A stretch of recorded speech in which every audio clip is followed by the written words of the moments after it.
cette série qui va se dérouler tout le mois de mai. Ne vous inquiétez pas, tous les jours vous allez avoir une vidéo de moi sur TikTok, Instagram et à la fin du mois, le condensé sur YouTube. J'ai envie de vous apprendre un petit peu plus sur mon métier d'éducatrice spécialisée. J'ai été diplômée en 2015, ça ne nous rajeunit pas. J'ai fait un bac ST2S, je sais ça a disparu. C'était à l'époque un bac qui s'appelait Sciences et techniques du sanitaire et du social, toujours plus long. J'ai fait de la biologie, du médico-social, c'était déjà dans mon bac en fait, parce que je savais ce que je voulais faire. Et ensuite, j'étais trop jeune à l'époque pour le concours, vu que j'ai sauté une classe. Je suis partie en Belgique et j'ai fait mes études à Tournai. En parallèle de mes études, j'étais animatrice, vous savez, on s'entraînait en colonie, en périscolaire, pendant 10 ans aussi, donc depuis 16 ans, parce que j'ai commencé bénévole. Aussi, fille au père à Londres pendant 1 an. Si vous voulez, les enfants, je mangeais matin, midi, soir.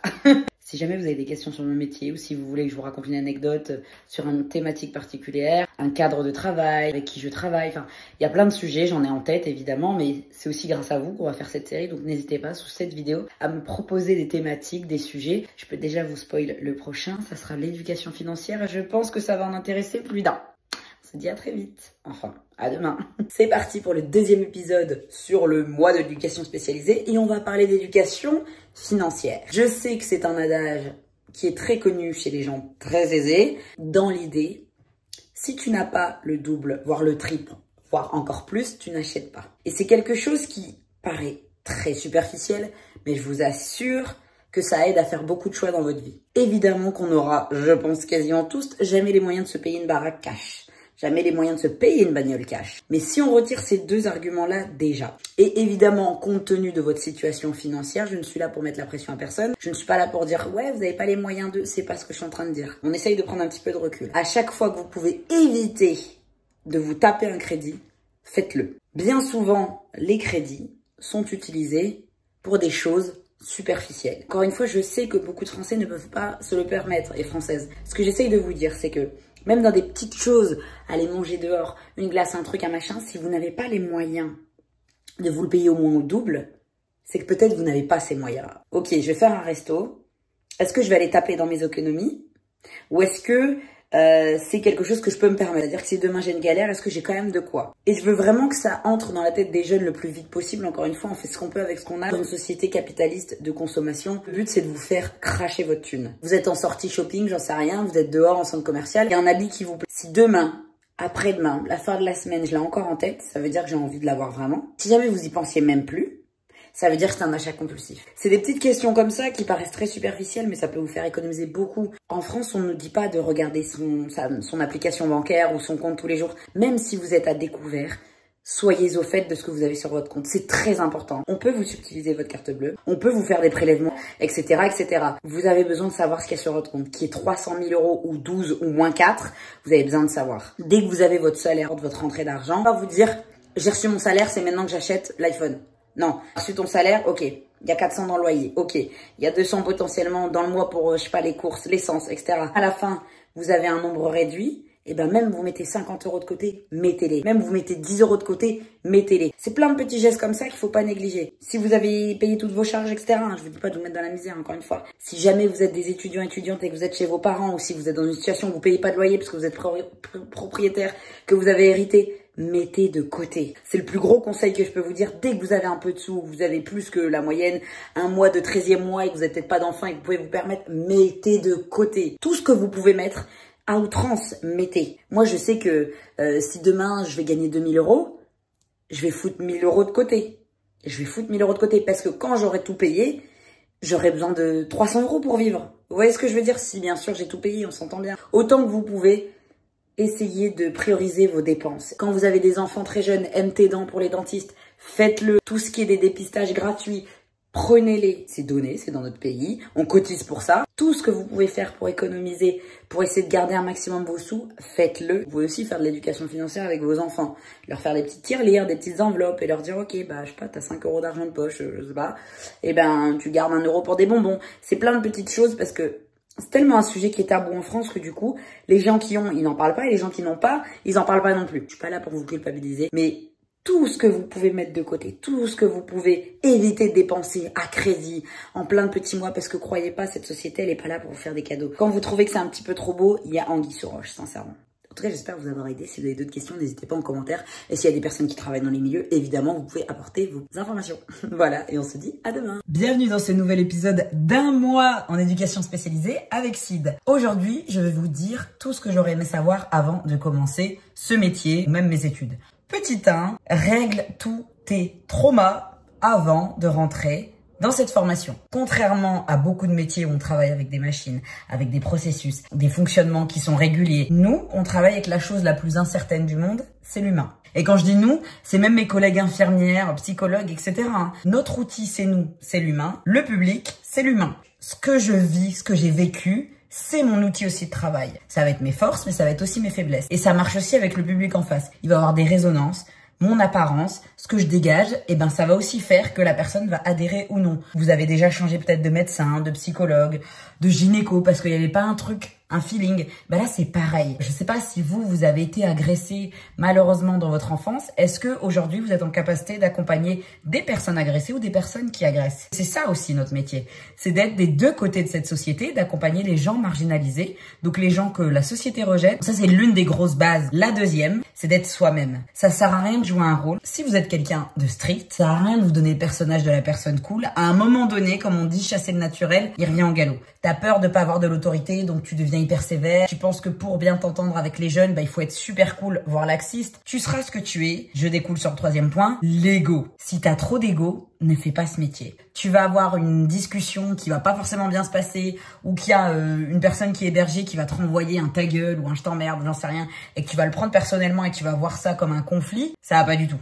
Tu as le positionnement, tu as le statut de professionnel, tu représentes l'association, tu représentes la structure. C'est pas toi personnellement si qu'on attaque, par exemple, c'est toi l'éduc. Et je vais encore découler sur un quatrième point. Si tu fais ce métier pour les mauvaises raisons, encore une fois, je change de boulot. Ça se relie à tout, ce que je vous ai dit précédemment. Guérir une blessure personnelle, essayer de venger ce que toi t'as pas eu quand t'étais petit. Tu sens qu'il y a une rancœur personnelle que les gamins, ils doivent prendre pour toute la société. Tout ça, c'est pas bon. Encore une fois, tu vas te casser la gueule, tu vas être un mauvais professionnel, un mauvais collègue, ça va pas fonctionner. Je pense que le cinquième point, avoir une vie saine, une vie stable à l'extérieur du travail. Et en fait, je pense que c'est le super bon parallèle avec ce que je fais sur les réseaux sociaux. Si j'arrive à dépasser toutes les vagues de haine, de harcèlement, si j'arrive à ne pas être impactée par ce qu'on peut dire sur mon physique, j'en sais rien, qui n'ont rien à voir avec ce que je propose, c'est parce que j'ai une vie à l'extérieur. Et encore une fois, je suis pas en train de vous dire si vous avez des problèmes dans la vie, vous pouvez pas faire ce travail. Je pense que vous comprenez ce que je veux dire. Ne te lance pas dans un métier qui te pompe émotionnellement, parce que c'est ça aussi la particularité de ce travail, ça te prend aux tripes. Je pense qu'en général, quand tu fais ce boulot, t'as une âme militante, t'as envie d'essayer d'accompagner un maximum des publics qui sont mis de côté. T'as un truc en toi, ça bouillonne. L'injustice, normalement, tu supportes pas ça. Si chez toi déjà, c'est pas ok, et qu'à tout moment, tu peux un peu partir sur le côté, tu pourras pas. Comme je le dis très souvent, tu peux pas être la béquille de quelqu'un si toi-même t'en as besoin d'une. Des compétences, selon moi, encore une fois, qu'il faudrait pour faire ces métiers. Moi, je suis pas en train de vous parler du côté académique, savoir rédiger, etc. Parce que c'est d'autres capacités qui, effectivement, t'en as besoin. Déjà, humainement, pour moi, c'est ces 5 points-là qui font que tu peux déjà te questionner sur un métier en lien avec le social, voire même l'humain. Voilà, j'espère vous avoir aidé. Et si vous avez des questions, encore une fois, n'hésitez pas. Et on se dit à demain. Cette nouvelle journée dans l'éducation spécialisée, aujourd'hui, on va aborder les publics. On va distinguer en 2 gros groupes les publics avec lesquels je peux travailler. Domaine du handicap et tout ce qui est domaine du social. Pour ma part, je suis dans le social. Si jamais je n'ai pas toutes les infos, les collègues, n'hésitez pas à donner vos structures, à donner vos types d'accompagnement parce qu'il y en a tellement, on pourrait passer toute la journée. Au niveau du handicap, vous allez déjà distinguer l'handicap moteur, physique, et l'handicap mental. Pour résumer, celui que vous voyez à l'œil nu et celui que vous ne voyez pas. Très important de rappeler qu'au sein de notre société, nous sommes validistes. On a tendance à tout faire pour les personnes qui ont la mobilité, qui n'ont pas de handicap en fait, tout simplement. Vous allez avoir plein d'endroits où il n'y a pas d'ascenseur, où il n'y a pas de rampe, où il n'y a pas d'espace assez large pour laisser passer un fauteuil roulant. Notre société est comme ça et que je pense que c'est important que nous, en tant que valides, on puisse aussi soutenir les personnes concernées. C'était ma petite aparté. Vous pouvez avoir des personnes trisomiques, des personnes autistes, des personnes en fauteuil roulant, des personnes paraplégiques, tétraplégiques. Avoir un handicap, ça signifie pas forcément être soutenu par un éducateur ou une éducatrice. Vous pouvez très bien être atteinte de troubles psy et avoir une notification MDPH et pour autant travailler dans un milieu lambda. Vous n'êtes pas obligé d'être dans une structure adaptée, dans une école adaptée. Et ça aussi, je pense que c'est important pour pas se fourvoyer. Il y a encore plein de choses que je pourrais vous dire, mais je pense que mes collègues en parleront beaucoup mieux. Je veux pas me tromper, même dans les termes, etc. parce que ça évolue beaucoup et c'est important d'être à jour. Je vais plutôt vous parler de celui que je connais le mieux, c'est-à-dire le social. Dans le champ du social, c'est encore une fois pareil, très très large. Tous les accompagnements sociaux qui requiert les mineurs. Donc vous avez les MNA, les mineurs non accompagnés. Vous savez quand vous les appelez les migrants, c'est ça. Ça c'est les MNA. Tout ce qui est mineur en foyer, donc on appelle ça une MEX. Vous appelez ça foyer, ou des jeunes de parfois 0 à 12, 18 ans. Des structures très très jeunes, vous allez avoir pouponnières, etc. Vous allez avoir des accompagnements en milieu ouvert, donc vous allez pouvoir accompagner des jeunes dans leur domicile. Des accompagnements pour des personnes sans domicile, notamment les accueils de jour. C'est des lieux où les personnes peuvent se doucher, manger, avoir une domiciliation. Accompagnement des personnes en parcours de prostitution, que ce soit homme-femme. Vous pouvez accompagner des mineurs comme des majeurs. Tout ce qui est le cadre des violences conjugales, pareil, il n'y a pas de genre là-dedans. En aide sociale à l'enfance, c'est-à-dire accompagner des enfants qui sont justement placés par le juge, accompagner des personnes qui ont des difficultés au niveau du logement, que ça soit à instruire une demande de logement social, que ça soit à régulariser leur situation, que ça soit par rapport à des défauts de paiement. Vous pouvez accompagner des personnes qui ont des soucis de dette, si vous êtes enclin à des addictions, quelconque. Il y a des éducateurs et des éducatrices. Je vous dis, c'est tellement large. En très gros résumé, lorsqu'une personne n'a pas toutes les clés et tout ce qu'il faut pour être intégrée dans la société, il y a des éducateuristes pas loin. D'ailleurs, dans une vidéo, je vais vous parler de tous les collègues parce que c'est évidemment un gros travail d'équipe. En tout cas, j'espère que vous avez un petit peu mieux une idée. Si jamais vous avez des idées ou des questions en commentaire, encore une fois, j'y répondrai avec plaisir et mes collègues aussi.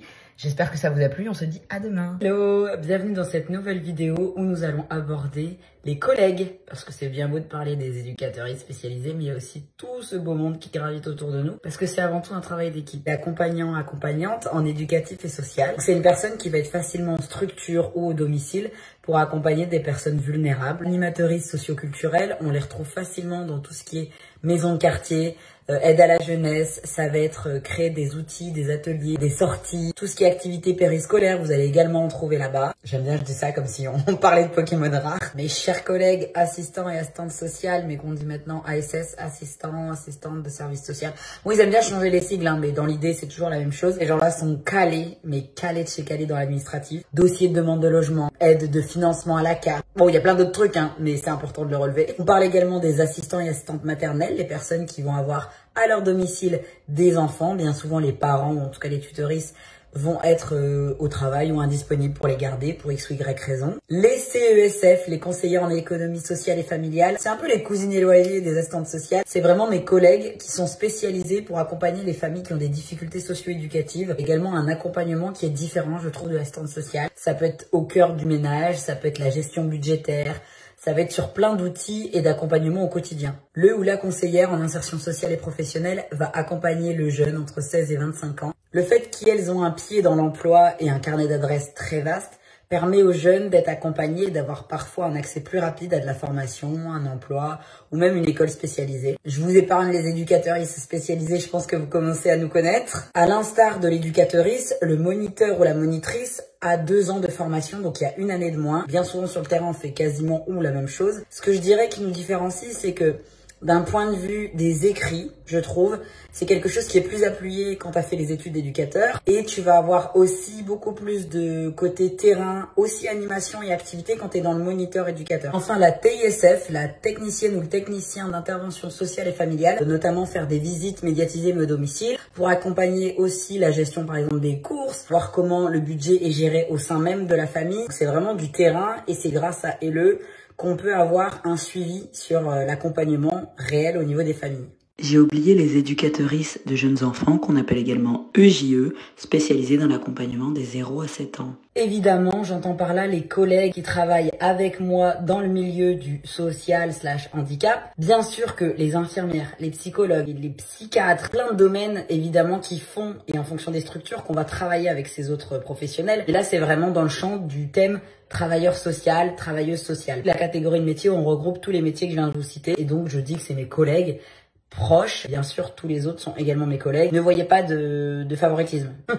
En tout cas, j'espère que ça vous a intéressé. On se dit à demain. Hello, bienvenue dans le 6e jour du mois consacré à l'éducation spécialisée. Et aujourd'hui, je vais vous parler de mon mémoire parce qu'on m'a posé la question et j'ai trouvé ça très intéressant. Pour vous remettre dans le contexte, j'ai fait mes études d'éducatrice spécialisée en Belgique. J'ai également été diplômée en 2015. Comme ma vie n'est jamais simple et plein de rebondissements, préparez-vous pour la story time autour de mon mémoire. Première année, le champ du handicap adulte. En 2e année, je valide le champ mineur et social. Quand tu as validé tes acquis dans les différents domaines, tu as le champ libre pour la dernière année. Et je vais vous les faire le mémoire et mon étude de cas à l'étranger, au Bénin précisément. J'avais des professeurs très intéressants à l'école, dont un qui m'avait particulièrement marqué parce qu'il était à la fois professeur de musique et luthier, c'est-à-dire qu'il pouvait créer ses instruments lui-même. Et en plus de ça, il s'était formé à la sophrologie. Quand je suis en lien avec le directeur du SOS Village d'Enfants, je lui explique que ça me paraîtrait très intéressant de travailler ce lien, de travailler la sophrologie avec les enfants sur place, à voir si ça en valait la peine. C'était une intervention qui était juste ponctuelle et qu'en fait après, ils n'avaient pas les moyens de la mettre toujours en place. Enfin, vous voyez, on essaye de voir plus loin. Le directeur avait répondu assez positivement, on avait vachement échangé. Le monde découvre le virus d'Ebola. Je vous laisse deviner où il a commencé dans le monde.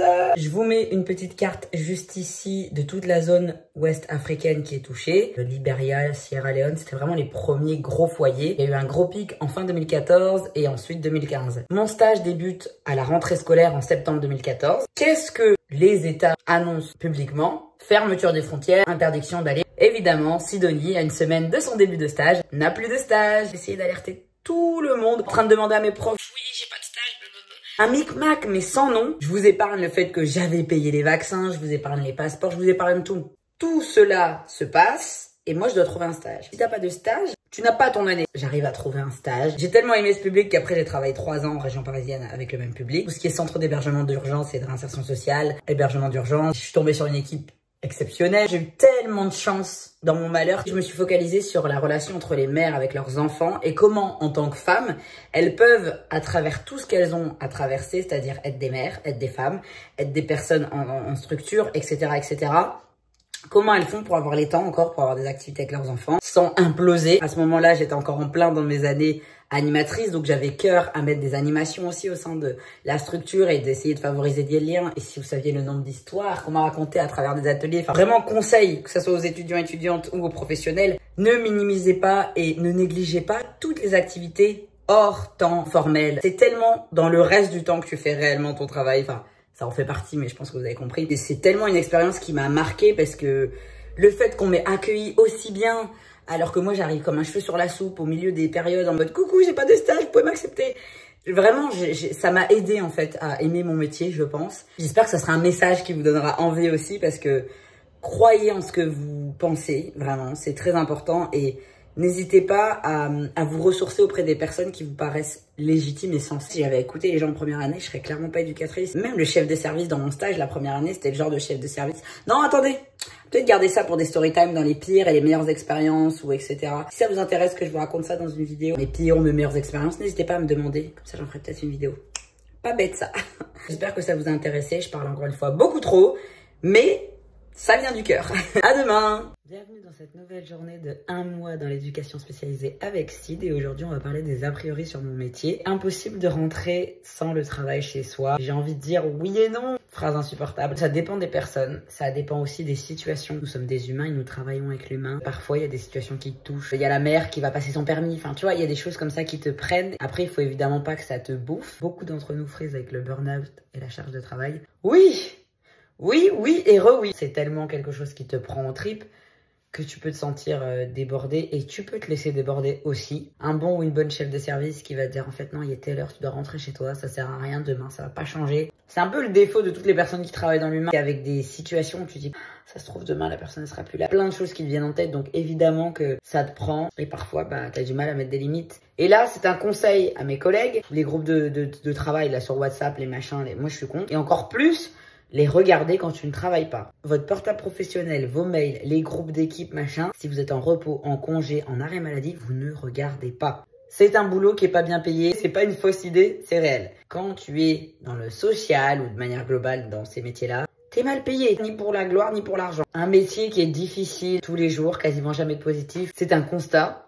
Donc si t'es pas épaulé, si t'es pas dans une bonne équipe, t'es cuit. Ou cuite. Vraiment, c'est hyper important parce que c'est tellement des métiers difficiles. Si t'es pas bien encadré, entouré et que t'as pas de soutien, je vois pas comment tu peux te lever le matin en disant ouais, ça va le faire. Là, j'ai une pote qui était ma collègue à la base qui me dit le manque d'organisation et de dossiers triés, la CESF en moi vous déteste. Je peux pas lui donner tort. Je suis pas ce cliché-là parce qu'au contraire, je suis hyper rigide et hyper organisé dans mes dossiers. Mais s'il y a bien un truc qui caractérise l'éduc, c'est qu'il a jamais ses dossiers de fait. Bureau avec plein de dossiers partout.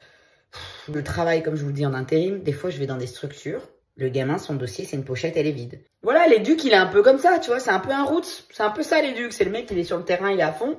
Mais bon, les papiers, ça le fait chier. Et du coup, t'es là, oui, mais c'est un peu important quand même. Pas de structure dans les dossiers, que tu cherches 1000 ans des choses. Ça, je trouve que ça nous caractérise trop bien. Je vous laisse écrire les collègues. La guerre avec les AS. Et ça, c'est pareil. Suivant les structures et les endroits, tu sens qu'il y a des tensions entre différents diplômes, différentes professions. Je sais pas d'où ça vient, mais je pense que c'est un peu réel aussi. Il y a que des enfants dysfonctionnels. J'aime beaucoup cette phrase. Quand on sait que la base même, c'est la société, c'est de là où tu viens. Tellement de choses et de facteurs qui font qu'un gamin va être ou pas accompagné. Penser que c'est juste des enfants, ou juste des parents, ou juste l'âge, c'est à 10 000 lieues de ce qui se passe réellement. Tu t'en rends compte quand tu es dans le terrain. Vous êtes un peu les Pascal le grand frère.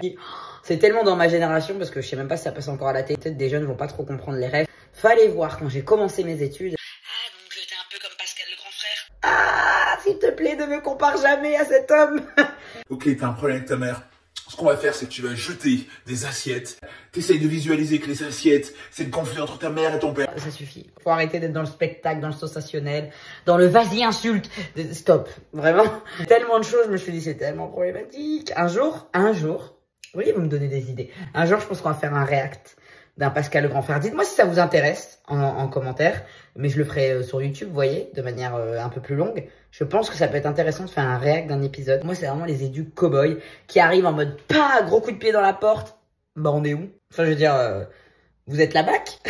Pardon. En tout cas, j'espère que cette vidéo vous a plu et on se dit à demain. Hello, bienvenue dans cette 8e journée de 1 mois dans l'éducation spécialisée avec Sid. Je vais aujourd'hui vous parler de mes pires expériences, en tout cas les choses qui m'ont le plus marqué durant ma courte carrière, une décennie quand même. En 3e position, j'avais une 20aine d'années, j'étais en région parisienne et je travaillais dans un CHRS, donc un centre d'hébergement d'urgence et de réinsertion sociale. La situation d'une femme et de sa famille m'a particulièrement marquée. Je précise, elle était d'origine malienne. Lorsqu'elle était au pays, elle était considérée comme une personne qui passait les âmes, une sorcière, mais pas de façon négative. Elle avait été soupçonnée, pour pas dire diagnostiquée, d'épileptique. Donc déjà, je trouvais ça très intéressant. Le double standard, pour la première fois, j'ai assisté à ça. Moi, je suis jeune.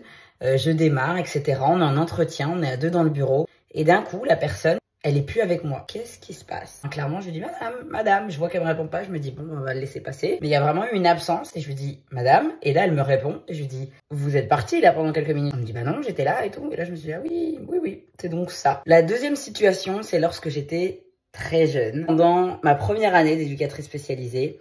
Donc là, je travaillais dans un foyer de vie. Il faut savoir qu'à ce moment-là, j'ai 17 ans. Donc je suis encore plus jeune, moins sûre de moi que je ne suis aujourd'hui, mais déjà avec des convictions. Je travaille dans une structure appelée foyer de vie. On a différents types d'handicaps, physiques, handicap moteur, handicap mental, vraiment plein de types de profils qui se mélangent. Je m'entends très bien avec une résidente. Moi, quand je travaille, je suis avec elle et tout devant la télé. Et puis c'est là où, comme je vous disais, les temps informels.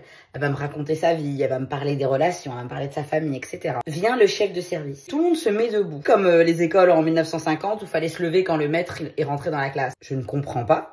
Donc moi, je reste assise. Et en fait, le chef de service, il me fait la réflexion. C'est une marque de respect. Ça, c'est pas de l'éducation spécialisée, ça. Ça, c'est un mec qui a un petit peu de pouvoir et il se dit, tiens, je peux en faire ce que je veux. Je pense qu'elle est trop jeune, je pense qu'elle veut défier l'autorité. À mon avis, ça doit pas être son métier, c'est pas fait pour elle, elle devrait faire autre chose. Encore aujourd'hui, je sais que j'étais dans le droit chemin. Enfin, situation qui m'a tellement marqué. Quand je suis à l'aide sociale à l'enfance, placement d'un nourrisson. Et on me dit, Sidonie, ça va être ta situation. C'est un bébé qui, je ne sais par quel miracle, est encore en vie, a été maltraité par son propre père.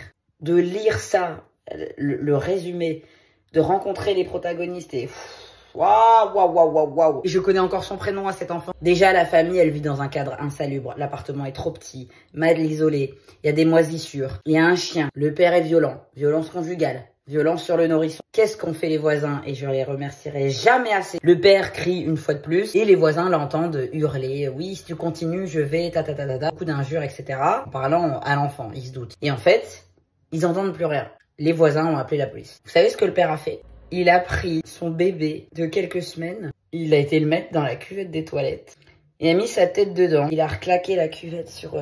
il a mis son petit corps dans la cuvette du toilette. Il a reclaqué la lunette dessus.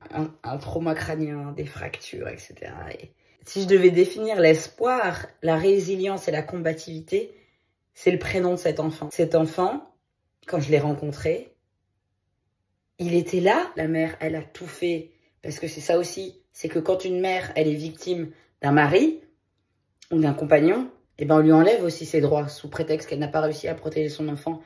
Alors que Dieu sait combien elle s'est mise devant, Dieu sait combien de coups elle a pris pour éviter que son fils les prenne. Et cette femme, elle venait à tous les rendez-vous et tout. Et enfin, moi, cette situation, je l'ai suivie du début et jusqu'à ce que je m'en aille. Mais de voir les progrès de cet enfant. La mère, elle faisait les trains aller-retour pour rencontrer son fils. Enfin, une mère, quoi. Je me suis dit, mais waouh! Une situation qui m'a fait grandir, évoluer, de me dire, waouh!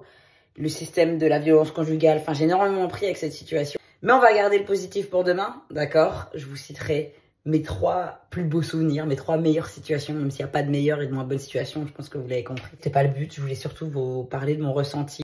Et on se dit à demain. Hello, bienvenue dans cette 9e journée de 1 mois dans l'éducation spécialisée avec Sid. Et après avoir parlé de mes pires expériences, on va parler de mes meilleures, en tout cas de mon top 3. Au moment où je suis dans ce service, j'accompagne les personnes qui ont des difficultés de paiement de loyer. C'était une mère avec son enfant, elle avait 60-65. Et lui, c'était un grand enfant de 40 ans, quelque chose comme ça. Il était autiste et à la maison, il ne parlait pas. Quelques jours après, j'apprends qu'elle est à l'hôpital parce que j'appelle, pas de nouvelles. Je me déplace, personne ne me répond. C'est les voisins qui m'apprennent qu'elle est à l'hôpital. J'essaye de voir avec l'hôpital pour la rencontrer, etc.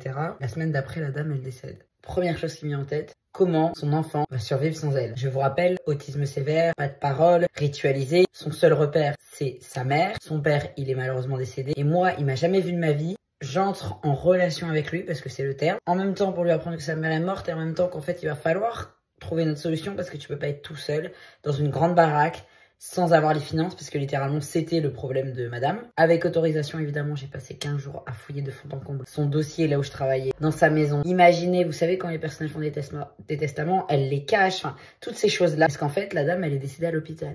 C'est hors de question qu'elles soient enterrées toutes seules, comme ça, dans la fosse commune, parce que c'est ce qui se passe malheureusement. Et puis, est-ce qu'elle a une assurance pour tout ça, obsèques, comment après s'occuper avec son fils, etc. La finalité, c'est que, de 1, j'ai réussi à trouver un caveau familial, parce qu'en fait, il y en avait un avec son mari. De 2, elle avait bien souscrit, elle en avait souscrit plusieurs, d'où les problèmes de paiement, mais en soi, il y en a une qui était effective, où elle pouvait être enterrée décemment. Avec son fils, aller de lui-même au cimetière, parce que comme c'est un endroit qu'il connaissait, bah, en fonction de là où il est accompagné, il fallait que ça soit pas loin. J'en m'en rappellerai toute ma vie. J'ai pleuré. Pourtant, cette situation, la dame, je ne l'ai jamais rencontrée. Mais le droit de partir décemment et de pas partir toute seule, vous voyez. Du moment où la dame est malheureusement décédée, le dossier était fermé. Et moi, j'ai dit, mais on fait comment? Elle m'a dit, bah, c'est plus ton problème, là, faut passer le relais. Et moi, je me suis dit, mais c'est impossible. Dans ces moments-là, tu te dis, je sais pourquoi je fais ce boulot. Bon, j'ai arrêté d'en parler parce que je vais encore pleurer. Mais je trouve ça beau aussi de me dire, son fils a un lieu pour se recueillir auprès de sa mère, de son père. La passation avec les nouveaux collègues, les assistantes sociales qui sont venus au domicile, ben, on l'a fait à 3, même s'ils ne me connaissaient pas vraiment. Voilà, on a fait le relais, j'ai donné le dossier devant lui.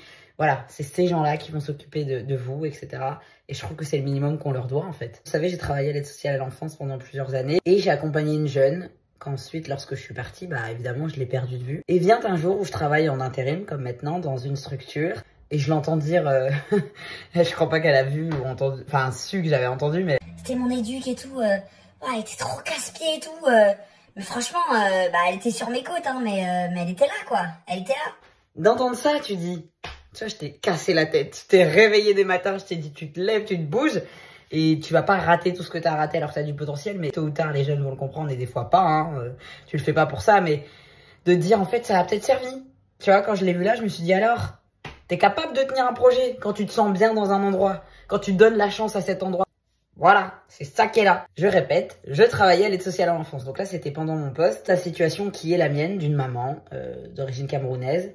Ces 2 enfants sont placés, une petite et une un petit peu plus grande. Donc moi j'ai la situation, je la suis jusqu'à ce que je m'en aille. La mère elle est un peu dans le système perruque, tresse, etc. Beaucoup de volonté de défrisage et tout. Je pense que s'il faut un modèle là, à mon avis tu vas pouvoir aider maman et tu vas pouvoir aussi aider les filles. Déjà avec la mère j'ai énormément parlé de tout ce qui est la décoloration, vous savez le choco, l'éclaircissant, je sais pas comment vous l'appelez. Et aussi au niveau des cheveux naturels parce qu'elle était en famille d'accueil avec une famille d'accueil qui était blanche. Pas du tout habituée à faire ses cheveux, etc. Le mercredi, c'était le jour des visites. Je viens avec 2 beaux puffs, vous voyez. La petite, elle est comme ça et tout, trop mignonne. La semaine d'après, elle vient voir sa mère, elle a 2 puffs. Et je suis là.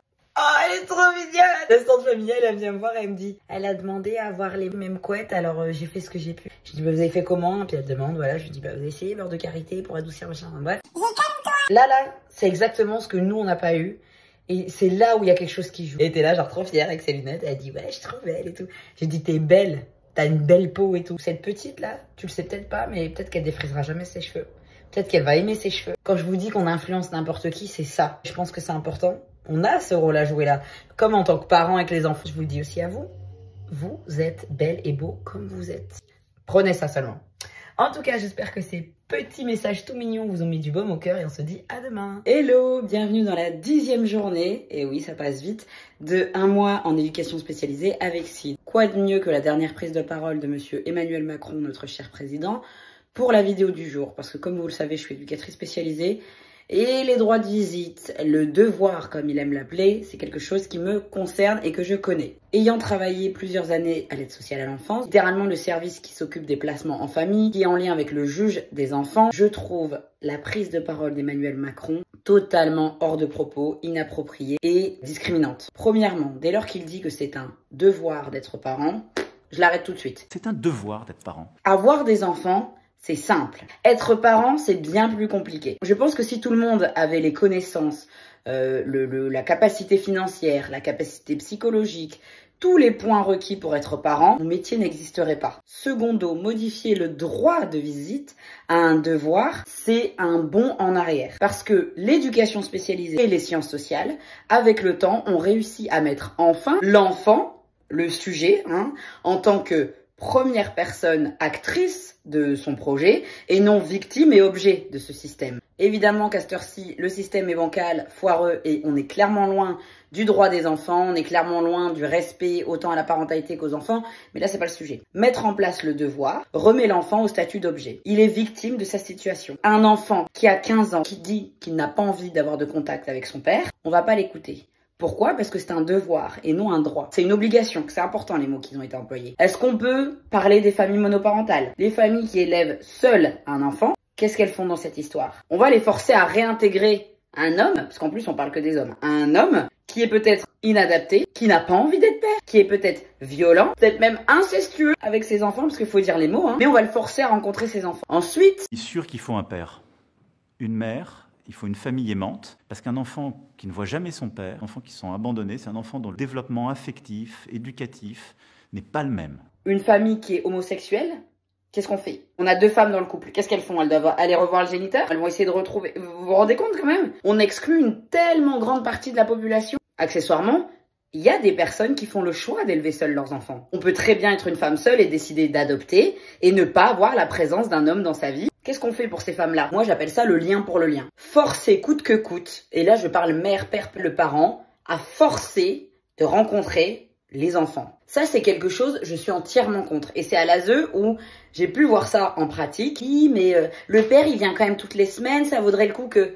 Et l'enfant dans l'histoire, on est l'aide sociale à l'enfance ou l'aide sociale aux parents? Si l'enfant n'a pas envie pour X ou Y raison de venir mercredi prochain à son droit de visite, il a le droit. Des gens bien avant nous se sont battus pour que les enfants soient entendus. Lorsqu'il y a l'audience annuelle ou par exemple tous les 6 mois pour le renouvellement ou non du placement, le juge, maintenant bien souvent mais pas toujours malheureusement, entend les enfants tout seuls, sans adultes, sans professionnels, pour savoir ce qu'elles veulent réellement. Et ça, c'est important. Tu peux pas avoir évolué dans ce sens-là et bafouer tous les droits mis en place. Toutes les évolutions sociales, réarmement démographique, donc on se croirait en guerre, faire famille, un père et une maman, et puis les enfants n'ont pas le choix, doivent rencontrer leur père. Peut-être se poser la question à l'envers, pourquoi il y a autant d'hommes qui abandonnent les femmes peut-être? Pourquoi il y a autant de femmes qui se retrouvent toutes seules avec les enfants? Pourquoi on a autant de personnes qui ont la charge mentale de l'accouchement, des protections par exemple hygiéniques, ont la charge mentale de potentiellement... oublier pilules, préservatifs, etc. Donc la protection. Les hommes, fertiles toute leur vie, dans les chiffres les 2/3 du temps absents, pas présents dans l'éducation, etc. Pourquoi c'est ces hommes-là qu'on veut aller remettre de force dans ces situations? Moi, je trouve ça mais lunaire. Des millions et millions d'enfants qui ont évolué avec leur mère, 2 mamans. Est-ce qu'en faisant ça, on rentre pas aussi dans ce jeu de... Les pères sont absents, c'est acquis. Et donc tous les pères aujourd'hui, parce qu'il y en a également, qui luttent pour avoir la garde, qui luttent pour être seuls avec leurs enfants, pour récupérer, etc. On va pas les forcer à avoir une mère. Enfin, vous voyez, on part du principe que ce système qui est littéralement sexiste et patriarcal, c'est la mère qui enfante, c'est la mère qui a les enfants, c'est la mère qui va les garder s'il y a séparation, donc dans tous les cas, c'est le père qui doit être forcé de revenir. On ne met en aucun cas les émotions de l'enfant, qui est le sujet principal quand même, on le remet au niveau d'objet. L'enfant va être ballotté toutes les semaines, une semaine sur deux, etc., sans avoir le droit, et ça c'est le mot, le droit, de choisir. Comment on peut se targuer d'être le pays des droits de l'homme et ne pas respecter le droit des enfants? Tu vas me faire croire qu'un mec qui n'a pas été là pour l'éducation de son enfant, parce qu'il est forcé, il va venir? Est-ce que vous pensez pas que ça va remettre des personnes non appropriées dans la vie de ses enfants et dans la vie de ses mères seules? C'est quoi la prochaine étape? Réarmement démographique, obligation et devoir de visite des pères. La troisième étape, c'est quoi? Test de fertilité, interdiction d'avoir moins de 2 enfants. On voit qu'on prend des exemples, on prend son aise.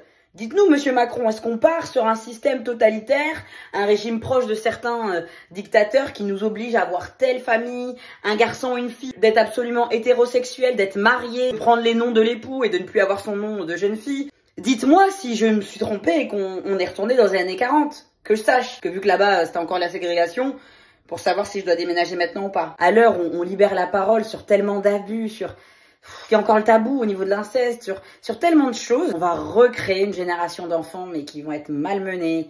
Et qu'est-ce qu'on va faire? On va remettre en place le schéma et c'est un cercle sans fin. Je suis atterrée d'entendre des propos pareils d'un président de la République en 2024. En tout cas, je peux pas vous dire, j'espère que vous avez aimé cette vidéo parce que moi-même j'aurais aimé ne jamais la faire, mais je pense que c'était important autant en tant que professionnelle qu'en tant qu'humaine et future mère sans doute. Il est important également qu'on se positionne sur des sujets de la sorte parce que c'est l'avenir de notre pays qui est en jeu. Je vous dis belle journée à vous et à demain. Hello, bienvenue dans cette 11e journée de 1 mois dans l'éducation spécialisée avec Sid. J'ai reçu cette question et j'ai trouvé ça très intéressant d'y répondre. Est-ce que tu as déjà été embêté à ton travail de manière physique du fait que tu fasses du travail sur internet? Je suis éducatrice spécialisée dans la vraie vie. Je fais également mon métier sur les réseaux sociaux parce que je suis militante, engagée, etc. Donc, bien souvent, des personnes se questionnent sur le fait que une image publique peut éventuellement te causer des problèmes ou en tout cas être remarqué dans ton travail, je sais pas comment on peut dire ça. De 1, il faut savoir que tout ce que vous mettez sur internet peut être consulté par n'importe qui. Internet n'oublie jamais. Même pour vous, hein, si jamais vous avez écrit des choses inappropriées, illégales, même quand vous aviez 15 ans, même que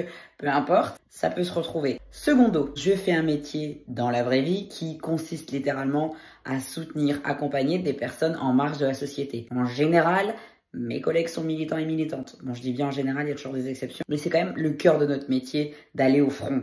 Donc c'est pas tellement déconnant de voir une éduque qui fait la même chose sur internet. Et 3, si je fais ça en ayant peur d'être retrouvée, d'être visible, c'est un peu contre-productif. C'est un peu comme dire, mais t'as pas peur de la critique et du regard des autres? Tu fais ça littéralement pour que les gens le commentent et le partagent. Donc si j'avais peur, parce que ça a été également demandé, que des jeunes, parce que c'est très précis comme public, tombent sur mes vidéos. C'est pareil, je ferai pas ce que je fais sur internet, à choisir les jeunes qui passent leur temps sur TikTok, YouTube, Instagram, peu importe. Je me dis que, quitte à tomber sur du contenu, autant que ça soit le mien qui essaye de les éduquer un minimum. Dites-moi ce que vous en pensez en commentaire, mais ça me paraît plutôt cohérent. En tout cas, j'espère que cette vidéo vous a intéressé et on se dit à demain. Hello, bienvenue dans cette 12e journée de 1 mois dans l'éducation spécialisée avec Sid. Et la place des éducateuristes lorsqu'elles sont en études et qu'on leur propose des voyages humanitaires, des projets. Je trouve ça très intéressant parce que de manière globale, dans notre métier, il y a une partie de nous qui peut souvent être associée aux sauveurs. C'est bien beau de critiquer notre système, etc., mais j'en fais partie également. Quand c'est géré à moindre mesure, ça a du sens, ça a cette volonté d'aller aider, accompagner, c'est bien. Par contre, je le dis toujours, je ne sauve personne et tu peux pas sauver quelqu'un qui veut pas être sauvé. On va aller profiter du statut précaire de ces jeunes-là, on va prétexter que c'est une utilisation saine en disant mais oui, c'est du social,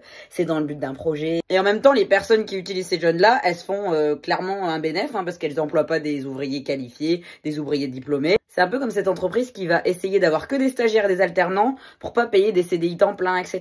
Je sais pas si vous voyez un peu. On le sait tous, ce qui nous conduit à faire ce type de métier, c'est ton histoire de vie, ton histoire personnelle. Si t'as pas vu, j'ai expliqué ce que j'avais fait pour mon mémoire parce qu'à la base, j'aurais dû faire un stage à l'étranger pendant ma 3e année d'éducatrice spécialisée. C'est durant mes études que j'ai connu l'humanitaire, que je me suis renseignée. Plein de thématiques qui sont en lien, les orphelinats, etc. où on peut très vite retrouver des syndromes du sauveur. Tu dois partir du besoin du public, tu dois partir d'un constat. C'est pas toi qui viens, qui pose. En fait, ce que je veux surtout dire, c'est que en tant qu'humain lambda qui pense avoir des bonnes intentions, tu peux déjà être à côté de la plaque. Alors faut imaginer si t'es précarisé, t'es un jeune qui deal déjà avec toutes ces problématiques, comment tu peux toi-même être une béquille pour autrui, comme je dis souvent, si toi-même t'en as besoin d'une? Je crois pas que ça marche. Je le redirai jamais assez. Voilà, donc j'espère avoir un petit peu répondu à la question. Des fois, je me dis que je suis peut-être à côté. Je ne sais pas, dites-moi ça en commentaire.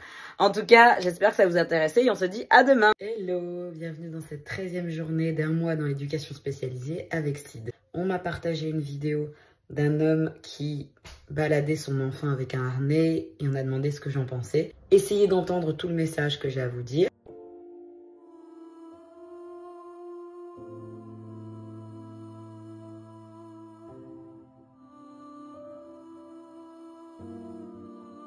Sous les commentaires de cette vidéo, j'ai regardé les profils des personnes qui validaient. La majorité du temps, c'est des personnes d'une ancienne génération. Moi, j'avais 1 an 69. Des générations d'il y a au moins 40 ans qui expliquent que c'est normal. Leurs parents avaient acheté une laisse. C'est l'éducation où on mettait ses doigts comme ça pour que le maître il tape dessus. Voilà. Les droits de l'enfant à cette époque-là, c'était inexistant. Le maître avait l'autorité, les parents avaient l'autorité. Les droits de l'enfant ayant évolué, nous sommes en 2024. Et pourtant, mais en 2024, il y a tellement tout ce qui se passe, les kidnappings, machin, on peut perdre ses enfants, etc., etc. Si jamais je ne suis pas claire, je suis contre ce type de concept. Je sais pas si c'est mon côté éducatrice spécialisée ou si c'est mon empathie envers les enfants ou le fait que j'estime que ces enfants-là n'ont pas le choix. Je pense que c'est maltraitant. Et c'est encore une fois mon avis. Je trouve que c'est la solution de facilité. Je précise bien, et je sais qu'il y a déjà des personnes qui vont monter au créneau, il y a des cas exceptionnels. Mais quand on regarde les commentaires, toutes les personnes concernées n'étaient pas hyperactives, n'étaient pas autistes, ou parce que c'est ce qu'on dit comme référence. Parfois, il faut le dire, et je sais que ça fait mal, il y a l'éducation qui est en cause. Là, c'est le moment où vous n'allez pas forcément apprécier. Lorsque j'évoque les troubles du comportement que j'accompagne, les troubles du comportement, les 2/3 du temps, quand je suis en structure, c'est parce qu'il y a eu des lacunes en éducation pour X ou Y raison, des parents qui sont eux-mêmes précarisés, qui sont eux-mêmes pas issus de milieux favorisés, on est d'accord. Mais c'est un constat, parce qu'il a été habitué comme ça. Un enfant ne naît pas raciste. Un enfant devient parce que il a eu des pensées par ses parents. Je veux pas qu'on envoie le message aux parents, la parentalité, c'est trop difficile. Si vous avez des difficultés, harnais. Et encore, il y en a certains qui appellent encore ça une laisse. Je vous parle pas de l'enfant qui a la flemme et qu'en fait, il faut juste lui tenir la main et puis même s'il boude, vous lui tenez la main. Je suis éduque, je suis ancienne anime, c'est mon métier, je passe ma vie avec les enfants, mais je suis pas maman. Par contre, dans l'éducation, il y a plein de choses qui, moi, me sautent aux yeux. Quand j'étais petite, j'ai été diagnostiquée hyperactive. Bon, il y a pas longtemps, on m'a fait comprendre que j'étais encore TDAH, mais ça, c'est un autre sujet. La fille, elle découvre ça à 30 ans. Donc, ce qui fait que j'étais évidemment une pile électrique, comme on le dit, pleine d'énergie. Quand je vois tous les commentaires, vous savez, ça me trigger un peu parce que je me dis, waouh, c'est exactement comme ça qu'on parle de nous.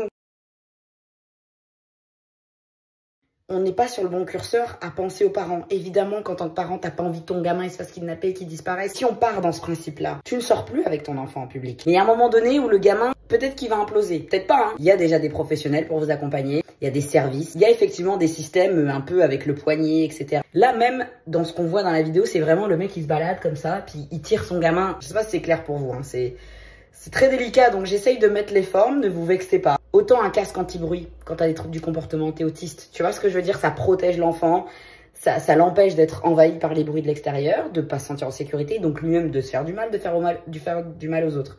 Excusez-moi, j'ai du mal. Mais là, je vois que le confort des parents. Et je dis bien confort, c'est pas un confort. Tout le monde vous juge.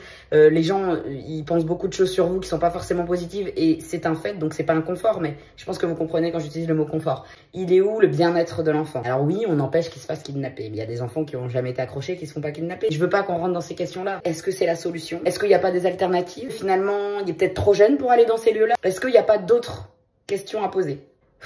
Encore une fois, je m'apprête à recevoir des commentaires et des vagues, mais j'ai l'habitude. J'espère que cette vidéo vous a intéressé, et en tout cas questionné, et peut-être matière à débat. Je vous souhaite une belle journée, on se dit à demain. Hello, bienvenue dans cette 14e journée de 1 mois dans l'éducation spécialisée avec Sid. Suite à ma dernière vidéo à propos de mon positionnement en tant qu'éducatrice et personne qui a subi le harnais étant jeune, et beaucoup de commentaires m'ont fait tiquer. C'est eux qui disent: Quand tu auras des enfants, tu verras. Ne pas avoir d'enfants et parler, c'est inapproprié. On en reparlera quand tu auras des enfants. Et je pense que ça, c'est quelque chose que beaucoup de personnes dans mon domaine, ou même institutrices, professeurs, etc., sont confrontées. C'est hors sujet, c'est inapproprié, et ça ne fait absolument pas avancer le débat. Est-ce que déjà, en tant que personne éducatrice spécialisée, je suis pas légitime de parler des enfants? Vous pouvez pas répondre ça à tous les professionnels qui sont dans les milieux éducatifs ou avec les enfants, parce que c'est discriminant, et ça sous-entendrait que seules les personnes qui sont parentes pourraient avoir un avis ou avoir des conseils à vous donner. Ça marche pas comme ça. Imaginez, je suis stérile. Imaginez juste. je ne peux pas avoir d'enfant. Vous vous rendez compte ce que vous envoyez quand même dans la gueule des gens? C'est-à-dire que je serai jamais une bonne éducatrice ou j'aurai jamais des bons conseils dans la parentalité, qui accessoirement font quand même le cadre de mes études et de mon expérience professionnelle, parce que je n'aurai pas d'enfant ou parce que je n'ai pas d'enfant. Quand je fais des enquêtes d'adoption, il faut que je sois adoptée pour être légitime. Dans le cadre de mon travail, je l'ai reçu, surtout quand j'étais plus jeune. Je suis pas en train de dire que je suis supérieure, que j'ai raison, qu'il faut m'écouter. J'ai fait ma réponse à Macron. Je l'ai faite de manière éducative. En aucun cas, je suis venue avec l'argument « Quand il aura des enfants, il parlera. » parce que c'est pas légitime. Et ça, je veux vraiment que vous l'entendiez, même si c'est difficile pour vous. Cette phrase-là, c'est de la merde. Je vais pas me faire des amis, je m'en fous. Vous pouvez pas vous pointer à une réunion parents-prof et dire Quand vous aurez des enfants, vous saurez. si quand on veut essayer de faire un semblant de notre travail, on vient nous retorquer qu'on n'a pas d'enfant, pour moi ça me paraît lunaire, je suis désolée. Moi-même je chemine sur plein de sujets. Je l'ai vécu dans le début de ma carrière, je le vis plus, Dieu merci aujourd'hui. Mais là sur les réseaux sociaux, comme les gens se sentent un petit peu pousser des ailes, je pense que c'est important de rappeler que les éduques, les instituts, les profs, on est là pour soutenir vos enfants, pour les accompagner. On n'est pas là pour vous mettre des bâtons dans les roues. Encore une fois, vous allez me parler d'exception, je vous parle d'une globalité. En tout cas, j'espère que cette vidéo vous a intéressé. N'hésitez pas à interagir avec bienveillance en commentaire. Et on se dit à demain. Hello, bienvenue dans cette nouvelle journée, un mois dans l'éducation spécialisée avec Sid. Aujourd'hui, j'ai envie de mettre la lumière sur une personne que j'admire, qui d'ailleurs n'apparaît plus dans mon fil d'actualité, je m'en suis rendu compte en allant voir son profil. J'ai envie de vous parler de Lies Loufoque, un ancien enfant placé par l'aide sociale à l'enfance, qui aujourd'hui, avec son parcours admirable, a également été membre du Conseil national de la protection de l'enfance. Il se considère comme un militant en faveur des droits de l'enfant. C'est un titre qu'il mérite haut la main. Il a écrit 2 ouvrages, Dans l'enfer des foyers et Si les enfants votaient. Et aujourd'hui, il a créé de nouvelles choses et il continue de militer en faveur des droits des enfants placés. Je vous invite sincèrement à le suivre. Alors moi, je le suis sur Instagram. Je crois qu'il est présent sur d'autres réseaux sociaux. Il intervient régulièrement au niveau du gouvernement. Il donne la parole et met en lumière tous les dysfonctionnements de l'État au sujet de l'aide sociale à l'enfance. Et Dieu sait qu'il y en a beaucoup. C'est une machine qui broie tout le monde sur son passage et en premier lieu, les concernés, c'est-à-dire les enfants, ensuite les parents et les professionnels. Parce que personne n'est épargné. Je pense que c'est important de mettre en valeur son combat admirable, de voir un enfant qui a fait le parcours typique, chaotique, ballotté de foyer en foyer, de famille d'accueil, de tout ce que vous imaginez, énormément de professionnels, travailleurs sociaux qui l'ont accompagné, pour voir qu'aujourd'hui, sa voix compte et sa voix représente beaucoup d'anciens enfants placés. Il permet à beaucoup d'enfants concernés de se sentir moins seuls, d'être entendus. Donc j'avais envie de le mettre en valeur, même s'il n'a pas besoin de ça hein, par rapport à moi. Mais voilà, je voulais aussi le souligner. Hello, bienvenue dans cette nouvelle journée de 1 mois dans l'éducation spécialisée avec Sid. Désolée de vous prendre dans la voiture, on fait ça un peu rapide parce que je travaille jusqu'à ce soir. J'y vais dans pas longtemps, donc j'ai pas tellement d'autres possibilités. J'ai été identifiée sur un TikTok qui me paraissait tellement sensé et qui méritait beaucoup plus de visibilité. Je vous mettrai l'arrobase de la personne ici pour pas le massacrer. C'est une personne qui relevait le fait que dans la protection de l'enfance et de manière globale, on n'a pas la même tolérance et le même regard envers les personnes racisées et l'éducation qu'elles auront avec leur progéniture, ou les personnes dites occidentales, caucasiennes, blanches en général. Comme vous le savez, j'ai travaillé à l'aide sociale à l'enfance pendant plusieurs années. Étant déjà la seule noire présente dans l'équipe, j'avais pas le même regard que d'autres personnes, ce qui est logique. Des choses que tu saisis que d'autres personnes ne saisissent pas, tout comme un homme et une femme. Je pense que je vais pas vous refaire l'histoire. Les raisons pouvaient être davantage discutables parce que c'était bien souvent de l'appréciation, une interprétation. Et encore une fois, je vous parle pas de coups, je vous parle pas de ces sujets-là, on est bien d'accord. Comme l'a très bien cité la personne de la vidéo, est-ce que cette situation mérite un signalement ou un placement? On va beaucoup plus aller justifier, essayer de comprendre et d'entendre la raison qui a poussé le parent occidental à avoir ce comportement avec son enfant. Oui, mais lui-même, c'est un ancien enfant placé. Oui, mais lui-même, il a vécu dans un système précarisé. Ce qui est réel. Je dis pas que c'est bien, je dis pas que c'est pas bien. C'est pas ça le sujet. En termes d'us et coutumes, ce qui va être considéré comme bizarre, peut-être violent, etc., va littéralement être autorisé dans la culture occidentale. Faire un rite, faire du vaudou, j'en sais rien. Bah forcément, c'est connoté négativement. Elle va donner son enfant en sacrifice. Par contre, quand vous voyez vos petites meufs s'approprier ces cultures-là et faire la nouvelle witch, les sorcières comme les Silent Hill, bah c'est très bien vu. Vous voyez ce que je veux dire? Encore une fois, c'est le 2 poids 2 mesures. Vous allez plus facilement imaginer que l'enfant se fait taper, violenter, coup de ceinture, tous les clichés qu'on imagine avec la culture subsaharienne, mais même du nord de l'Afrique. Il y a combien de parents en France qui continuent d'avoir des comportements associés aux années 60 avec leurs enfants? Et pour autant, oui, c'est de la rigueur. Vous voyez ce que je veux dire? Ce que je veux dire, c'est qu'on n'a pas la même indulgence et on n'a pas la même tolérance en fonction de l'ethnie. Ça, c'est un biais raciste. C'est pas les personnes sont racistes, c'est pas ce que j'ai dit, c'est un biais. Tout comme lorsque je dis que le cinéma a des biais racistes, je ne dis pas que tous les réalisateurs et réalisatrices le sont. Ça marche dans tous les domaines. L'éducation spécialisée n'en est pas épargnée. Et je pense que c'est important, encore une fois, en tant qu'éducatrice spécialisée et d'autres collègues travailleurs sociaux et travailleuses sociaux, de se remettre en question, de se déconstruire là-dessus aussi, parce que sinon on fait que perpétuer. Tout comme le sujet des violences policières, ça va être plus facilement des personnes racisées qui vont les apporter parce que c'est les premières concernées. Voilà, donc je suis pas en train de vous dire vous êtes raciste, gna gna gna. Si vous voulez comprendre ça, c'est que vous faites partie du problème. En tout cas, j'espère que cette vidéo vous aura intéressé. N'hésitez pas à la partager, à commenter, vous savez déjà, et je vous dis à demain. Une journée dans ma vie d'éducatrice et créatrice de contenu. Comme chaque matin, une séance de sport. Évidemment, j'en ai bavé, mais c'est le but. Et là, c'est la création de contenu à propos de la Kanaki Nouvelle-Calédonie. Dès que tu arrives au travail et que tu es éduque, c'est toujours du café. Personnellement, c'est le thé et la CGT pour bien te rappeler qui sont les militants. Presque. Vas-y. Là, on a une marche de la moitié, je crois. Est-ce que tu veux bien m'expliquer pourquoi t'es énervé? Est-ce que tu m'autorises à venir à côté de toi? Ok. Est-ce que... Bonjour. Ouais. Qu'est-ce qu'il y a? Bah ça va pas trop. Et là on va devoir aller bientôt au basket. Du coup j'essaye de comprendre... C'est le même jeune de tout à l'heure que je devais emmener au basket. Donc là il avait des difficultés pour faire ses lacets. Donc ça le frustrait encore plus parce qu'il n'avait pas déjà la tenue adaptée. T'énerve pas, ça va aller. C'est bon pour toi? Ok. Vas-y. Mais alors qu'est-ce qui fait que t'as décidé de faire du basket et plus de l'athlétisme? Ah d'accord. Ah oui, t'as changé avec le contrat-ville, c'est ça? Ouais, ok. Il était fini. Après, c'était les autres. D'accord. Et après, ça a été moi. Du coup, j'avais choisi basket parce que je savais pas qu'il y avait basket plus et faire basket. Ouais. Je suis dans les gradins en mode grosse supportrice, c'est trop mignon. Là, c'est un jeune qui a mis la table parce qu'ils ont des services. Et après le repas, ils ont pu regarder un petit film. On dirait que tout est calme, mais après, c'est parti en sucette.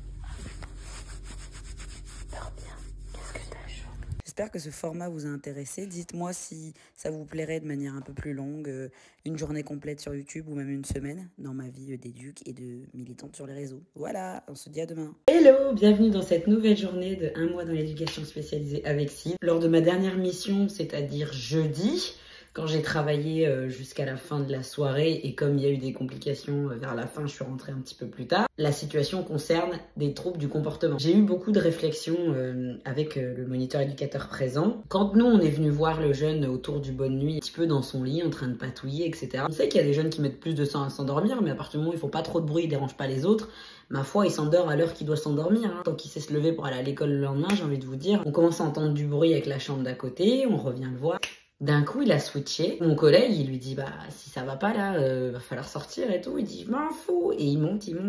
T'as pas entendu de conflit, donc tu comprends pas. Alors, il lui a proposé en amont de sortir de son lit de lui-même. Rien n'y fait. Mon collègue le prend, etc. Et là, le jeune dit, c'est mon corps, tu me touches pas, c'est mon corps. Il voulait pas. Comme on est deux, bah, il faut qu'il déloge, en fait, s'il faut sortir avec le jeune, etc. Mais...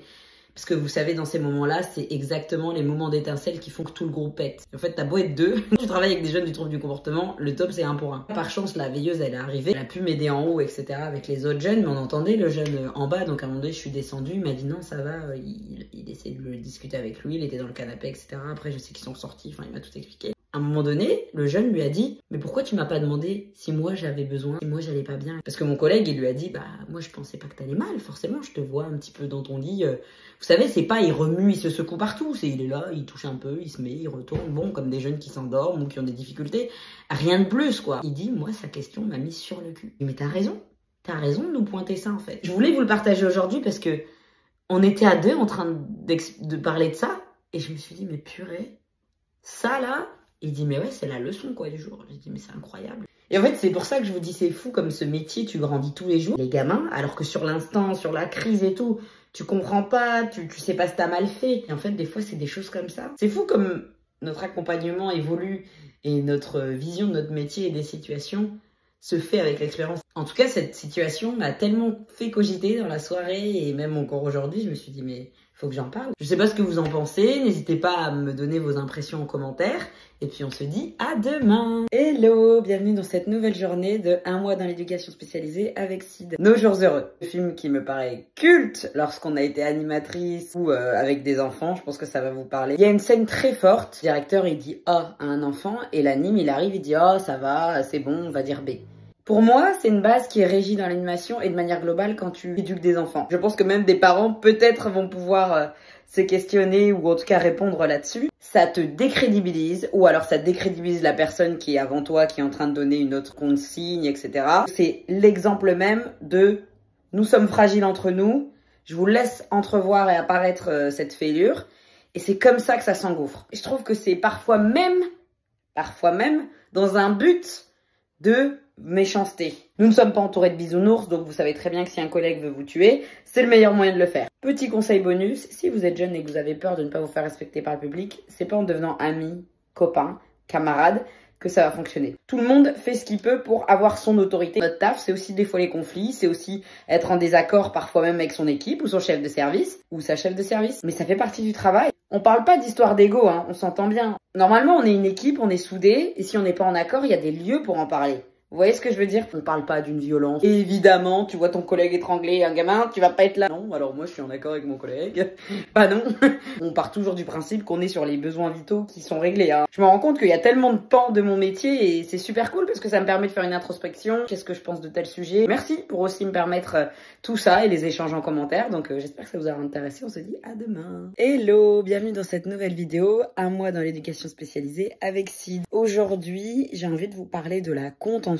Étant donné que je travaille régulièrement avec des enfants qui ont des troubles du comportement, c'est clairement chose courante. Je pense que déjà dans le terme ça doit vous parler. C'est le fait de serrer, contenir, faire une pression, soit dans un but d'empêcher que la personne se fasse du mal à elle-même, soit qu'elle fasse du mal aux autres. Pour ma part, c'est quelque chose auquel on a déjà été formé en tant qu'éducatrice et éducateur spécialisé. Je pense que parfois c'est nécessaire. Alors encore une fois, ça c'est mon point de vue. Lorsque ça arrive dans mon métier, de moi-même, régulièrement, je leur dis, est-ce que tu as besoin d'être au sol? Est-ce que tu as besoin que je te mette au sol avant d'exploser? Est-ce que tu as besoin d'avoir une couverture lestée? Des couettes qui sont très très lourdes parce qu'elles ont besoin d'être contenues.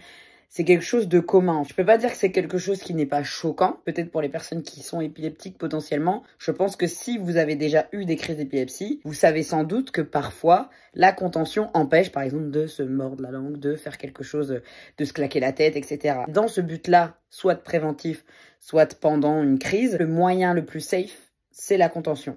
Il y a une manière de contenir. C'est comme une manière de prendre un jeune. On l'étrangle pas, on lui met pas une balayette, vous vous doutez bien. C'est la seule chose qui peut permettre au jeune de péter, entre guillemets, en sécurité. Puis il va hurler, il va crier, il va taper, il va se fatiguer aussi. Mais toute cette colère, cette rage, il l'expulse de cette manière-là. Il l'expulse pas en tapant sur quelqu'un, en essayant d'être violent avec quelqu'un d'autre. Aujourd'hui, nous n'avons pas encore d'autres moyens. Combien de fois on est au self et d'un coup il y a un jeune qui pète et en fait c'est soit il renverse toutes les tables, il remonte tout le monde et il met tout le monde en l'air, soit on le sort, soit en fait c'est au sol. Et je dis ça parce que c'est arrivé il y a pas longtemps. C'est pas le moment de plaisir de mon métier, je vais pas vous mentir. Peut-être avec les années on dira qu'il y a une forme de maltraitance dans ça et honnêtement je pourrais carrément l'entendre. Hein. Et s'il y en a d'autres, honnêtement n'hésitez pas à en proposer aux commentaires. Je précise bien qu'on parle de cadre de troubles du comportement, autisme. C'est des caractéristiques, pas un jeune lambda ou une adulte lambda. Hein. Parce qu'il faut pas commencer à prendre la confiance. Cette prise de pouvoir, vouloir asseoir une autorité, c'est pas le but. Encore une fois, il y a des dérives et vous le savez, et je suis aussi là pour le dire. Bon allez, je vais le mettre en crise, puis comme ça je le fais au sol et je fais pas mon activité, ça existe aussi.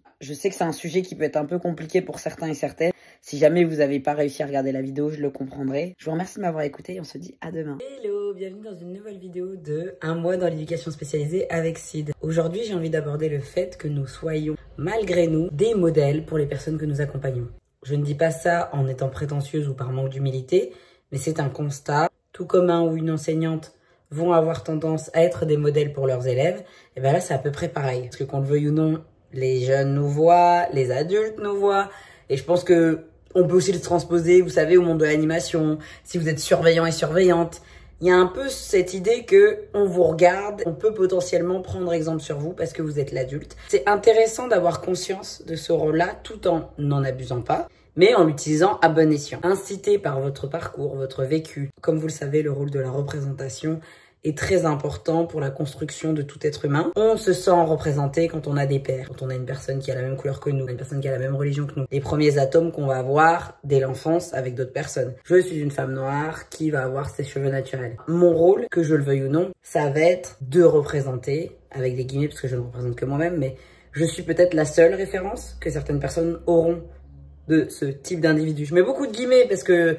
chacun se représente soi-même, mais je pense que faut aller plus loin et vous comprenez où je veux en venir. Mais j'aime toujours préciser au cas où vous ne me connaissiez pas du tout. Potentiellement éduquer et sensibiliser des mamans avec leurs enfants qui n'auront pas cette connaissance du cheveu naturel, cet amour du cheveu naturel. Et c'est là où je me dis, c'est beau, la représentation. Bien sûr que ça prend aussi les travers. Vous voyez, je sais pas si on se rappelle tous une fois avoir vu son enseignant acheter du PQ et se dire, mais madame machin, elle va aux toilettes? Vous voyez ce qu'elle veut dire? On l'a tous eu quand on était petit. C'est ce que j'adore aussi dans mon métier, l'idée que je puisse inspirer d'autres personnes, alors que moi-même, j'avais besoin d'inspiration. Je pense que c'est là où le cercle et la représentation, elle est utile, c'est qu'on va laisser des traces. Il y a des personnes qui vont être inspirées, qui elles-mêmes inspireront d'autres. Je trouve ça super beau, donc je suis contente de vous partager ça aujourd'hui. N'hésitez pas à me dire dans les commentaires une personnalité connue ou non, et si ça se trouve votre prof de maths, qui vous a inspiré soit à faire des études, à faire quelque chose que vous aimez, à faire votre coming out, j'en sais rien, mais une personne qui vous a inspiré, peut-être même un membre de votre famille ou un corps de métier, pour qu'on partage un maximum d'amour. Je trouve que ça peut être sympa, ça nous fera tous du bien. J'espère en tout cas que ça vous a plu, cette petite douceur du jour, et on se dit à demain. Hello, bienvenue dans cette nouvelle journée de 1 mois dans l'éducation spécialisée avec Sid. J'ai envie de vous partager cette impression. Une des choses qui m'a le plus marqué quand j'ai commencé à travailler, peut-être naïvement et dans mes volontés militantes, et ça me paraissait peut-être un peu trop logique, une collègue qui n'était pas totalement en accord avec les valeurs de notre métier à travers des discours, ça m'a tellement choquée. Pour moi, c'était inconcevable en fait de pouvoir être une personne, par exemple raciste, qui va accompagner des personnes bien souvent racisées, mais qui, dans son travail, va bien le faire. Ou alors vous entendez des propos sur un type de public, mais comme ces gens-là s'occupent d'un autre type de public, ça passe. Ou de dire non mais nous c'est différent, panier à la ZEU, ils n'ont pas le choix. En fait, tu te dis mais pourquoi tu fais ce boulot? Moi j'ai déjà questionné comme ça des gens. Qui t'a envoyé, comme on dit? Il y a des métiers qui sont alimentaires. Tu fais clairement pas du travail social pour l'alimentaire. Parce que c'est un métier qui demande tellement humainement, tellement dans tes tripes, et c'est un métier où t'as un concours, t'as les études. C'est pas le truc, bon, tu sors du bac ou je ne sais quoi, pouf, tu peux l'avoir. Tu vois ce que je veux dire? T'as plus de chances de faire un boulot alimentaire, d'animateur socioculturel, avec juste ton BAFA, périscolaire, ou caissière, ou McDo, j'en sais rien, que d'être éducatrice spécialisée. Pour autant, comme on parlait aussi du sujet des sauveurs, hein, on en a tellement qui le font avec des mauvaises intentions ou qui ne sont clairement pas, selon moi, en accord. Tu peux pas être de droite et d'extrême droite quand tu fais ce boulot-là. Pour moi, il y a un truc qui va pas. Ton boulot, ton essence même, c'est d'accompagner des personnes marginalisées qui souvent se retrouvent dans ces problématiques que tu vois dans la société, hein, racisées, précaires, ont vécu des violences ou le reproduisent, sont victimes de notre système tout simplement parce qu'elles sont en marge de la société. C'est des gens qui n'ont pas les mêmes chances que tout le monde, avec les discours de droite, d'extrême droite, qui visent littéralement ces personnes-là, en votant ou en pensant tu vas contribuer à leur mal-être, à leur pauvreté, enfin voilà, tu mets une pièce dans la machine. Je suis pas en train de dire qu'on doit excuser ce que notre public fait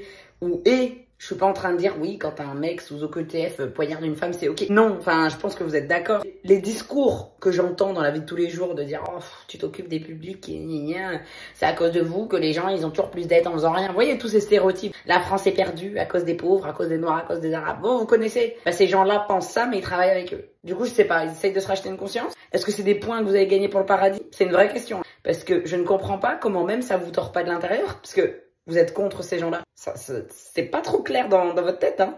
Quand je vous dis que la thérapie, faut s'y mettre seulement. En tout cas, j'espère que cette vidéo vous a intéressé et on se dit à demain. Hello, bienvenue dans cette nouvelle vidéo de 1 mois dans l'éducation spécialisée avec Sid. Je reviens tout juste du travail et la situation que j'ai gérée aujourd'hui m'a suggéré cette vidéo. J'ai envie de vous parler des transitions, des fins de prise en charge, des changements de structure. Souvent, on nous apprend à gérer la frustration, la colère, à pouvoir parfois contenir. S'il y a bien une chose auquel on n'est jamais assez préparé et où ça nous tombe dessus comme un cheveu sur la soupe, encore c'est très faible comme expression, c'est les départs, les changements de structure, changements de référence. Cet après-midi, j'ai fait une activité avec un jeune qui va bientôt terminer sa prise en charge parce qu'il est devenu grand. Il y a des comportements qui se manifestent. Il y a une colère qui commence à s'installer, début de rejet envers les adultes. Il y a des personnes, au vu de leurs difficultés, de leurs troubles ou de leurs histoires de vie, elles vont préférer abandonner d'elles-mêmes une relation plutôt que d'être abandonnées. Notamment lorsqu'on n'est pas sur une fin de prise en charge où par exemple un jeune va être viré parce qu'il a fait de la merde. Là on est sur une rupture qui peut être encore plus violente parce que la cause l'est déjà.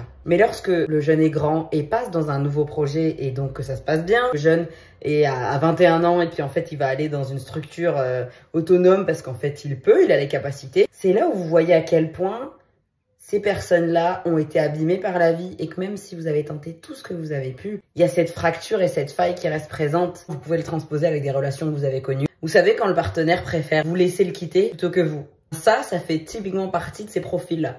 Des gens qui sont tellement soit habitués à la rupture au départ et que c'est trop violent pour eux, qui préfèrent ne pas le faire d'eux-mêmes et que ce soit l'autre, comme ça c'est plus simple. Dans une relation, c'est plus facile de rejeter la faute sur autrui ou de se dire ça marche plus, il y a une raison.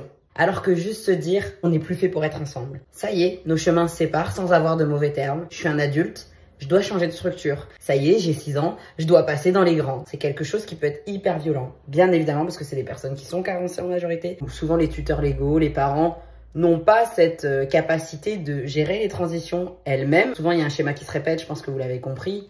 La seule raison et explication, c'est « j'ai trop peur de ce départ, j'ai pas envie de vous quitter, j'accepte pas les points positifs parce que moi-même, je me dévalorise, donc c'est plus simple que vous gardiez une image négative de moi, comme ça sera moins violent de se dire « c'est de la faute d'eux ». Et ça marche aussi avec les familles, ça marche aussi avec des personnes qui sont sans logement. Dans tous les publics, vous pouvez le transposer. Et aujourd'hui, ça m'a frappé. Je me suis dit, purée, j'ai mon sujet du jour. N'hésitez pas à partager vos expériences, que ce soit en relation amicale, amoureuse, professionnelle, même, je sais, avec votre psy, votre médecin.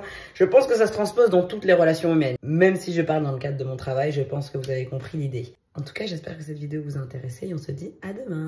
Veuillez m'excuser, les images ont disparu lors du montage. Hello, bienvenue dans cette nouvelle vidéo, un mois dans l'éducation spécialisée avec Sid. J'ai envie de vous parler de nos privilèges. Comme je vous le dis depuis le début de ce mois, quand nous sommes éducatrices et éducateurs spécialisés, nous travaillons avec ce que nous sommes, notre être, nos tripes. Ce qui signifie encore une fois que nos vécus, nos limites vont être potentiellement les mêmes dans le travail. Pas toujours, mais ça peut arriver sur le tapis. Si vous êtes quelqu'un de privilégié, il se peut qu'il y ait des choses qui vous dépassent. D'où le principe de l'équipe et d'être capable de se remettre en question. Parce qu'encore une fois, ma vision en tant que femme noire en France ne va pas être la même qu'une collègue éduque, femme, blanche, par exemple. Je ne suis pas maman. Il y a des choses, des sujets, des facilités que je n'aurai peut-être pas, que mes collègues auront.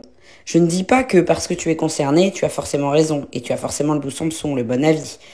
Parce qu'encore une fois, il y a des personnes avec leur histoire de vie qui ne sont pas au clair, qui n'ont pas travaillé là-dessus. Je reprendrai toujours cet exemple pour la communauté noire. Tanguy David, je pense que c'est le meilleur exemple pour dire que si j'avais un collègue, il ne nous ferait absolument pas avancer la cause. Mais de manière générale, le vécu des personnes concernées fait déjà qu'on peut possiblement avoir déjà un lien avec le public. Il arrive que, comme je vous l'ai déjà dit, une personne noire voit que je suis la seule dans l'équipe, la seule noire, et ben qu'on le veuille ou non, soit ça va accrocher tout de suite, soit au contraire, ça va pas du tout accrocher, mais pour ces mêmes raisons. Elle va me comprendre, il y a des choses que les autres ne captent pas. À l'inverse, elle est pas de notre côté. Elle est contre nous. On peut aussi se dire que je suis la méchante, la travailleuse sociale qui est placée les enfants, par exemple. Si vous suivez ce mois, vous commencez à capter mes lignes directrices. Nous ne sommes pas dans un concours d'ego avec les collègues, avec le public. Ce que je vous rappelle, qui elle voit tout, elles ne sont pas bêtes, ça va littéralement vous desservir. Si toi-même tu crois pas en ma capacité d'évolution, parce que bien souvent, quand on est accompagné, c'est qu'à un moment donné de sa vie, on a besoin de cette aide. Que ce soit nous qui l'ayons demandé ou qu'elles soient imposées. Si je viens avec mes croyances écrites sur mon front, ça ne m'intéresse pas. Encore une fois, ça fait référence à ma vidéo d'hier. Pourquoi tu fais ce métier si tu ne crois pas en l'évolution des gens? Si tu as des biais racistes, homophobes, change de boulot. Parce que tu vas être confronté à tout ce que tu détestes, possiblement. Donc ça peut être violent. Encore une fois, ça nous renvoie à nos propres insécurités. Et c'est comme ça qu'on revient au premier jour. Qu'est-ce qu'il faut faire avant de se lancer dans cette profession? N'hésitez pas à aller la regarder. Oui, tout est relié. Vous allez vous dire peut-être que je vous répète pas mal de choses. C'est parce que c'est une ligne directrice. Donc c'est mon credo. C'est normal que ça se rejoigne. Et ça voudrait dire que je suis à peu près cohérente dans mes propos. N'hésitez pas à me dire ce que vous en pensez en commentaire. J'espère que la vidéo vous a intéressé. On se dit à... Hello, bienvenue dans cette nouvelle vidéo de Un mois dans l'éducation spécialisée avec Sid. Aujourd'hui, énorme trigger warning parce qu'on va parler des éducatrices qui abusent malheureusement de leur pouvoir pour faire des choses illégales avec des personnes dont elles s'occupent. Si jamais vous n'êtes pas à l'aise avec ça ou c'est trop pour vous, vous pouvez skipper cette vidéo, je ne vous en voudrais pas. Je vous le dis régulièrement, notre position nous confère un ascendant, une position de supériorité et un statut qui peut parfois s'apparenter à de l'entière légitimité, un plein pouvoir. Tout comme l'enseignant avec ses élèves ou le médecin avec ses patients, vous allez avoir l'éducatrice avec son public. Je suis désolée de vous l'apprendre de cette manière. Les affaires de pédocriminalité, lorsque vous allez voir la profession de la personne, souvent elle est reliée de près ou de loin à un public mineur. Il n'y a pas meilleur endroit que d'être au contact des enfants pour être librement prédateur. J'ai envie de vous parler d'Anissa, une animatrice, directrice de colonie qui a œuvré avec le hashtag #MeTooAnimation, où elle a dénoncé et mis en valeur des témoignages de jeunes qui avaient été abusés via des colonies, des centres de loisirs, etc. Et j'espère qu'on ira toujours en ce sens. Chaque personne a sa manière de militer, que ce soit en manifestation, via des tracts, dans une association ou juste chez soi sur les réseaux sociaux. Tout acte et tout geste compte. Je vais pas vous jouer la carte du not all men. À un moment donné, il faut œuvrer dans le sens inverse. Je préfère entendre ce qui se passe. Peut-être que j'ai laissé passer des comportements, peut-être que je n'ai pas alerté, et c'est là où j'ai ma part de responsabilité. Aujourd'hui, il y a des faits, il y a des chiffres. Je m'adresse également à mes collègues, aux chefs et chefs de service. Agissez. Lorsqu'on vous reporte un comportement, lorsqu'un jeune, lorsqu'un adulte vous parle, et encore plus lorsqu'elles ne peuvent pas parler, il faut entendre. Même les silences et les non-dits sont à interpréter. C'est pas parce qu'un enfant a une tendance à mentir que le jour où il va venir vous raconter son agression, la personne ment. Enfin, j'ai plein d'exemples comme ça. Donc je vous rappelle que, dans le doute, je pense que je préfère m'humilier publiquement, aller expliquer mes plus plates excuses, que de ne pas avoir cru le public. Après, ça, c'est mon avis. En tout cas, j'espère que cette vidéo vous a intéressé et on se dit à demain. Hello, bienvenue dans cette nouvelle vidéo de Un mois dans l'éducation spécialisée avec Sid. À force d'avoir des conversations avec soit des personnes totalement extérieures à mon métier, soit des jeunes qui ont été placés par l'aide sociale à l'enfance, notamment au foyer ou dans d'autres structures. Ça se trouve, je l'ai déjà dit, parce que je vous dis, ça fait tellement un mois que je fais des vidéos sur ce sujet, sur mon métier, qu'il y a forcément des choses que je redis. Mais c'est pas grave, mieux vaut trop que pas assez. Je suis contre le lien pour le lien. J'en avais brièvement parlé dans ma vidéo réponse à Emmanuel Macron qui veut obliger des pères absents à se réinvestir alors que déjà de leur plein gré ils le faisaient pas. Je vous invite à aller regarder cette vidéo, je sais plus sur quel jour c'était, j'en ai tellement fait là, on est quasiment à la fin du mois. De manière globale, la faute est toujours posée sur les victimes. Une femme qui a été victime d'un V, elle va se sentir coupable. Un ou une jeune qui va être placée va se sentir coupable. Notre modèle est dans la société de mettre en place une culpabilité sur les victimes. Oui, mais pourquoi elle est pas partie? Oui, mais pourquoi elle est revenue le voir? Pourquoi elle s'est remise avec? Du coup, on déplace le sujet qui est censé être la victime sur l'agresseur ou l'agresseuse. En même temps, on déplace la culpabilité qui est censée être sur cette personne-là, la personne qui a commis un crime, qui a commis un délit, qui a maltraité, qui a délaissé, qui a abandonné, sur le sujet qui lui-même est victime. Si à un moment donné de la vie de la personne que j'accompagne, la relation qu'elle entretient lui est néfaste, je ne vais pas la pousser ou lui donner des arguments forcés pour que cette personne soit toujours en lien avec. C'est contre ma volonté, c'est contre mes valeurs. Je ne vais pas inciter coûte que coûte un enfant à aller toutes les semaines en visite avec son père, alors que son père a été maltraitant et qu'aujourd'hui le jeune ne veut plus en entendre parler. Oui, mais c'est ton père. Ouais, mais c'est... Est-ce qu'on est là, et pour le cas de l'aide sociale à l'enfance, pour protéger les enfants, pour protéger les parents? Moi, j'appelle ça l'aide sociale à l'enfance, pas l'aide sociale aux parents. Si la relation, peu importe le lien, que ça fasse 30 ans que c'est votre ami d'enfance, ou que ça soit votre mec, ou que ça soit votre mère, peu importe, si cette relation, mais pour toutes les raisons du monde, vous est néfaste aujourd'hui, là, toutes les raisons qui font que tu souffres, c'est à cause de cette personne, faut quitter.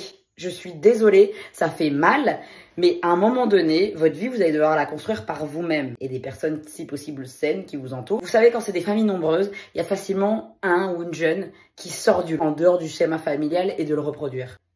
De nulle part, qui va tenir le travail comme elle peut, qui va tenir, j'en sais rien, les études, qui ne va pas être dans des comportements à risque, ou alors qui aura réussi à sevrer. Enfin, vous voyez, toute cette dynamique-là, le jour où cette jeune ou ce jeune devient majeur, etc., peut s'en sortir, aller dans un foyer jeune travailleur, ou alors dans un logement autonome, etc., et le peu d'argent que cette personne fait, ça repart dans le frigo des parents, ou dans les addictions des parents. C'est là où on doit accepter, et c'est super difficile, pour ma part, c'est l'une des choses qui me fait le plus mal dans mon métier. Tu te dis, c'est du gâchis, mais...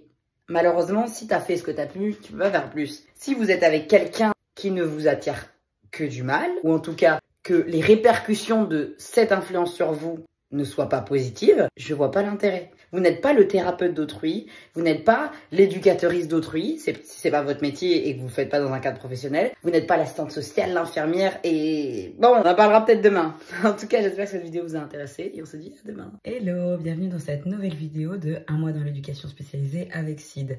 Les messages qu'on tente de faire passer dans notre travail, ça passe aussi par la manière dont on s'adresse, la manière dont on parle des situations, la manière dont on parle de ces sujets. Aujourd'hui, on est encore dans ce vocabulaire de dire « la femme c'est faite ». Lorsqu'on parle des communautés LGBT, est-ce que les nouvelles générations ne sont peut-être pas plus au fait que les anciennes? Et c'est ok, on va évoluer, etc. Une jeune lambda qui va se chercher à son adolescence, dans sa sexualité, dans son orientation. Vous ajoutez le fait que le père a abusé de cette jeune. Vous ajoutez le fait que c'est dans un contexte de foyer. C'est une mode. Aujourd'hui, il faut être ça. On va remettre la faute sur cette situation et non juste peut-être une jeune qui découvre aujourd'hui qu'elle est LGBT. C'est des conversations qui, je pense, peuvent biaiser notre accompagnement. Ça n'a rien à voir avec l'accompagnement éducatif parce que c'est littéralement des croyances personnelles. Je pense que on peut poser des étiquettes, on peut avoir un discours qui va influencer. Je sais qu'il y a des jeunes parfois qui me parlent de politique, qui me parlent de discrimination, et je suis pas la réponse à tout. Hein. Je peux avoir des discussions avec eux. Il y a de certains jeunes qui m'ont déjà dit, bah moi je pense que je serai d'extrême droite, etc. Qu'est-ce que vous voulez que je vous dise? Peut-être dans 10 ans ils penseront la même chose ou pas, et je suis pas là pour leur dire t'as tort, t'as raison, je suis là pour les questionner. C'est intéressant de savoir qu'est-ce qui a fait que ces jeunes-là en sont arrivés là, parce qu'aujourd'hui, elles sont les victimes de ce système, et notamment l'extrême droite. Donc je trouve ça un peu dommage de perpétuer des choses qui peuvent paraître arriérées aujourd'hui, alors que nous sommes un modèle. Tout comme le corps enseignant, c'est eux qui vont former la génération de demain. Si un enseignant continue de penser et de divulguer que... Quand une femme, elle se fait agresser, c'est parce qu'elle était dans telle tenue, c'est parce qu'elle a décidé d'être dehors à telle heure. Vous voyez ce que je veux dire? Ça va être compliqué en fait. Ajouter à cela, pour le côté éducatif, nous avons des jeunes carencés qui parfois en ont été victimes, qui ont déjà des parents qui peuvent avoir ces pensées-là, et donc on vient renforcer ça. De la même manière que je vais éduquer des jeunes qui écoutent du rap, à ne pas dire le B-word et le N-word. Si moi, je peux pas saisir ces opportunités quand on est en voiture et qu'on écoute une musique, et... vous voyez ce que je veux dire? Tout ça, là, pour moi, ça serait dommage. Ça serait passé à côté du message. Dans ces thématiques-là qui évoluent avec notre société, et encore une fois, dans 10 ans, j'espère qu'on dira peut-être plus qu'on dit aujourd'hui parce qu'on aura évolué. Et tant mieux, en fait. Ça veut dire qu'on va dans le bon sens. Et ben, je pense qu'on doit aussi être dans ce chemin-là et prendre le train en route parce que dans tous les cas, il va avancer avec ou sans nous. Voilà, j'espère que cette vidéo vous a intéressé et on se dit à demain. Hello, j'espère que vous allez bien. Bienvenue dans cette nouvelle vidéo de Un mois dans l'éducation spécialisée avec Sid. J'aurais pas pensé faire cette vidéo en guise de sujet, mais je pense que ça a du sens. Vous n'êtes pas censé ignorer ce qui se passe dans le monde actuellement et le nombre d'horreurs et d'atrocités. Néanmoins, vous savez, de manière générale, les gens passent leur temps à me dire qu'elles ne pourraient pas faire ce que je fais comme travail. Quand je vois aujourd'hui ce qui se passe dans le monde, j'aurais jamais pensé qu'aller au travail aujourd'hui, notamment avec des jeunes qui ont des troubles du comportement, ça allait me détendre et me permettre de décompresser. C'est pour dire à quel point les situations se sont renversées. C'est pas aux jeunes de m'emmener en thérapie, on est bien d'accord. À travers leurs yeux, à travers les discussions. Et pourtant, ce sont des jeunes qui souvent sont carencés, sont parentifiés, donc n'ont pas le rôle d'enfant et souvent parents dans les relations. Souvent, ce ne sont plus des enfants depuis longtemps parce qu'elles ont vécu des choses absolument horribles. Ou ont été confrontées à des événements dans la vie qui ont fait que elles ont dû grandir beaucoup plus vite. Je n'ai pas entendu une seule fois le nom d'un des conflits en cours actuellement. J'ai pas entendu de jeunes qui me parlent de ce qui se passe à l'étranger. Et je dis pas que c'est pas bien, parce que ça aurait été tout aussi intéressant de leur en parler et de discuter autour de ça, mais de savoir que je suis entre guillemets dans une bulle où je peux juste faire mon métier. Aujourd'hui, ça fait du bien. Quand on est comme moi intimement convaincu que pour qu'un peuple soit libre, on doit tous l'être et qu'il n'y a pas un peuple, une ethnie, une catégorie de population qui a le droit d'être au-dessus d'une autre, aucune cause qui mérite plus d'intention qu'une autre. Je pense que vous comprenez mon fonctionnement. Ça fait du bien en fait. C'est ces jeunes-là qui vont être la génération de demain, avec ou non ce que je leur apporterai. Et si je peux faire ça, je me dis que c'est déjà super important. Vous savez, c'est un peu comme lorsqu'on veut pas aborder la vie intime des personnes adultes handicapées. Mélanie, ça sert à rien qu'elle ait encore le droit à la contraception, etc. alors qu'elle devrait se ligaturer parce que de toute façon, elle est trisomique. Pardon? Sans doute qu'il y a des jeunes que j'accompagne qui ne voteront jamais quand elles seront adultes. Mais est-ce que c'est à moi de leur enlever ce choix-là? Je pense pas. En fait, c'est considéré qu'elles sont en dessous de la population, ne sont pas concernées. Pourtant, les lois et ce qui se passe dans ce monde, c'est les premières personnes à le subir. Je pense que vous êtes au courant. C'est d'autant plus important de pouvoir faire ça à ma manière, si vous voulez. Non pas en mode propagande, mais déjà leur apprendre qui elles ont le droit de vote, pourquoi elles l'ont, qui est-ce qui s'est battu pour qu'aujourd'hui elles peuvent l'avoir. Enfin, je pense que c'est notre devoir, encore plus que juste citoyen, mais professionnel. J'espère que cette vidéo... c'est compliqué de dire vous a plu parce que moi-même j'ai pas trop envie de sourire en ce moment, je vais pas faire semblant. Je suis impactée plus que je ne pense. Enfin, pas plus que je ne le pense, mais ça commence à être lourd et ça commence à être difficile. Mais de toute façon, je sais pas faire semblant et je peux pas fermer les yeux. Donc autant que je mette mes tripes également dans ce que je sais faire de mieux, je pense. C'est-à-dire mon travail. C'est ce qui me reste, j'ai envie de vous dire. C'est pas évident. Même si nous sommes privilégiés, c'est important aussi pour être de bons alliés que d'être en bonne santé. Voilà, c'est pas en partant en dépression qu'on va pouvoir soutenir les autres personnes qui souffrent au bout du monde. Il faut savoir aussi vous arrêter si vous sentez que c'est trop. Vous inquiétez pas pour moi. J'ai des personnes qui m'entourent et je sais aussi quand je dois m'arrêter. C'est pour ça que là récemment je partage juste. Je parle plus parce que ça me coûte trop. Mais en tout cas, sachez que je pense fort aux personnes qui sont opprimées dans ce monde et que au-delà de mon travail, j'agis comme je peux à mon échelle. Je vous souhaite de passer une belle après-midi, une belle journée, et puis on se dit à demain. Hello, bienvenue dans cette nouvelle journée de Un mois dans l'éducation spécialisée avec Sid. Et j'ai envie de réagir à une vidéo que j'ai vue hier, qui m'a profondément alertée Surtout quand on sait que la personne qui l'a faite est une enseignante de maternelle, je crois. Elle fait partie des personnes qui vont ériger l'éducation pour les générations futures. Et les propos qui ont été tenus, plus la description, alors je vais vous mettre la capture évidemment en floutant son visage. Le but c'est pas de dire c'est elle, c'est pas ça. Le but c'est de parler du fond du message. Elle dénonce à juste titre le manque de moyens financiers pour organiser des sorties avec ses élèves. Le point intéressant qu'elle soulève, c'est que selon elle, c'est injuste que des prisonniers aient accès à des sorties, des activités, des loisirs, plutôt que ces jeunes. Sous-entendu, il y a un choix à faire, c'est eux et elles qui le méritent, etc. C'est là où je ne suis pas d'accord. Premièrement, s'il y a bien un point à blâmer, c'est nos politiques, notre État, notre société. Parce que si on s'intéresse un minimum à ce qui se passe dans notre société, on sait pertinemment que l'argent qui est mis dans des prisons, dans des réinsertions, n'est en rien le même budget que l'éducation nationale ou l'investissement pour des loisirs concernant des élèves. Déjà là, elle manque complètement le coche. Par contre, ce qui est intéressant de relever, c'est qu'elle met en valeur et en exergue le fonctionnement même de notre société qui est divisé pour mieux régner. N'est-il pas plus simple aujourd'hui d'en vouloir aux immigrés, aux Noirs, aux Arabes, aux sans-abri, attention, pas n'importe lesquels, aux Roms, aux Noirs, on le sait très bien, plutôt que la bonne petite Française ou l'étudiant qui n'a pas à manger. Ce n'est pas parce qu'aujourd'hui des étudiants se font chasser de leur logement de manière infâme et injuste ou des sans-abri de leur endroit de vie que des étudiants ou des élèves vont avoir plus d'activités ou d'argent. Vous avez bien conscience que ça n'a rien à voir. Néanmoins, tout le monde souffre. Tout comme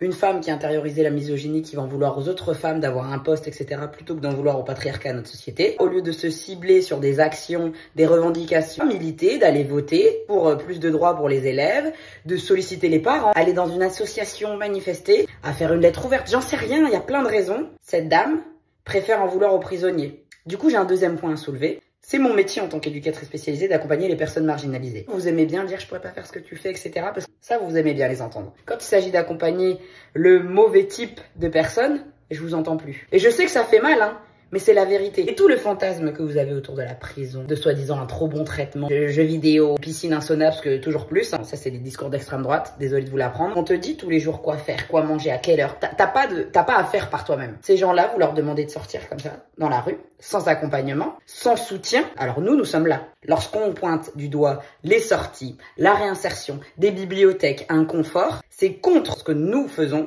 que vous êtes. Parce que littéralement, on ne peut pas accompagner une personne qui a purgé une peine sans rien. Tu peux pas sortir de 10, 5, 1 an, 3 ans de prison sans accompagnement. La société a continué de tourner sans toi. Si tu n'as pas de réinsertion, d'accompagnement pour aller vers un travail, comment tu fais pour manger, pour avoir un toit? T'en as pas, donc t'es sans abri. Sans abri égale plus de précarité, plus de possibilités d'addiction, de conduite à risque, donc de récidive. Mais ça, vous voulez pas l'entendre. Si vous pensez encore aujourd'hui que le système carcéral est efficace, vous n'avez rien compris à notre société. Je vous invite sincèrement à regarder cette vidéo de la carologie. Elle est incroyablement bien sourcée et très intéressante. C'est parfois ces mêmes personnes qui vont être pour la peine de mort, hein, je vous le dis texto. C'est toujours des personnes qui ont des idées bien à droite, voire à l'extrême. Je ne sais pas si vous avez écouté les débats sur les européennes, mais relatez quand même que tous les propos cités par la droite et l'extrême droite ont un lien avec l'immigration, avec le carcéral, avec la police. Si vous êtes tant contre la réinsertion, pourquoi vous avez autorisé Bertrand Cantat à refaire sa tournée, à être acclamé et à justifier qu'il a purgé sa peine? Je sais pas. Peut-être le 2 poids 2 mesures, je vais pas les blâmer des sans-abri, des immigrés, parce que moi, dans l'éducation spécialisée, j'ai pas de thunes pour mes gamins en foyer. Vous comprenez ou pas? Diviser pour mieux régner. C'est plus simple d'en vouloir un public marginalisé qui souffre déjà actuellement, qui est déjà ciblé et qui a déjà pas mal de personnes contre lui, plutôt que de viser le gouvernement du dessus. C'est pas Gabriel Attal à qui elle doit parler? C'est pas Emmanuel Macron? C'est pas anciennement Elisabeth Borne? Je vous le rappelle, les prisonniers sont des humains comme vous et moi. Ce ne sont ni des sous-hommes ni des sous-femmes. C'est pas parce que aujourd'hui un homme a commis un crime, aujourd'hui une femme a fait un délit, qu'elle doit être maltraitée. Je suis désolée, mais ça c'est un fonctionnement immature. Il n'y a pas de bon ou de mauvaise victime, il n'y a pas de bon ou mauvais agresseur. Judith Godrèche, vous savez écouter. Quand il s'agit de Khadija la combattante, est-ce que vous écoutez seulement? Et tant que vous ne voulez pas lever le voile et votre hypocrisie face à ça, on continuera ce type de débat. Le fond du problème est le même. Vous décidez de remettre la faute sur des personnes qui aujourd'hui purgent leur peine. Vous croyez tellement en la justice et en la police que vous êtes content que ces gens soient derrière les barreaux. Très bien. Et elles ont accès à une librairie, à une sortie culturelle à Versailles, etc., etc. Et vous êtes contre. Donc selon vous, il y a des bons et mauvais prisonniers. C'est ça le sujet? Qui me dit que ces états d'âme, elle les divulgue pas à sa classe? Je ne sais pas. Ces idées-là, moi, je veux pas les voir dans la génération de demain, je suis désolée. Fais-le personnellement. Ne le fais pas à travers ton travail. C'est pas normal que ces gens-là ont accès à de la réinsertion. Mais donc tu n'apprends pas le système dans lequel nous vivons qui est la peine, la prison, la justice. Qu'un banquier soit pour la peine de mort, j'en ai rien à faire. Qu'un éducateur soit pour la peine de mort ou une éducatrice, je vous assure que ça m'inquiète. Parce que tu peux pas être au cœur de ce métier, être au cœur de l'âme humaine, de voir ce dont nous sommes capables, dans le bon comme dans le mauvais, surtout dans les métiers comme le mien, et derrière avoir des propos comme ça. Quand on voit aux États-Unis, la peine de mort, ça existe depuis combien de centaines d'années, est-ce qu'aujourd'hui il y a moins de criminalité? Non. La police en France, toujours plus d'armes, toujours plus d'argent, toujours. Est-ce que ça fonctionne? Non. Vous avez découvert les violences policières quand? Quand il y a eu les gilets jaunes. Pourtant, jusqu'alors, les Naël et compagnie, ça existe depuis des dizaines d'années. Pourtant, on vous entend pas. Quand on a ces propos-là, on décide d'être du côté de la justice française, du côté de la répression. Et derrière, quand cette même justice autorise de la réinsertion, travaille en ce sens, bah vous êtes plus d'accord. Qu'est-ce que vous voulez au final? Que ces gens-là croupissent? Voire même que ces gens-là meurent? Désolé, je me permets de me questionner. Ça, c'est notre travail, c'est pas le vôtre. Pour ma part, je continue à œuvrer en ce sens. Je suis pour la réinsertion. Je suis pour l'accès à la bibliothèque, aux loisirs. Il n'y a pas mieux qu'un esprit qui se développe.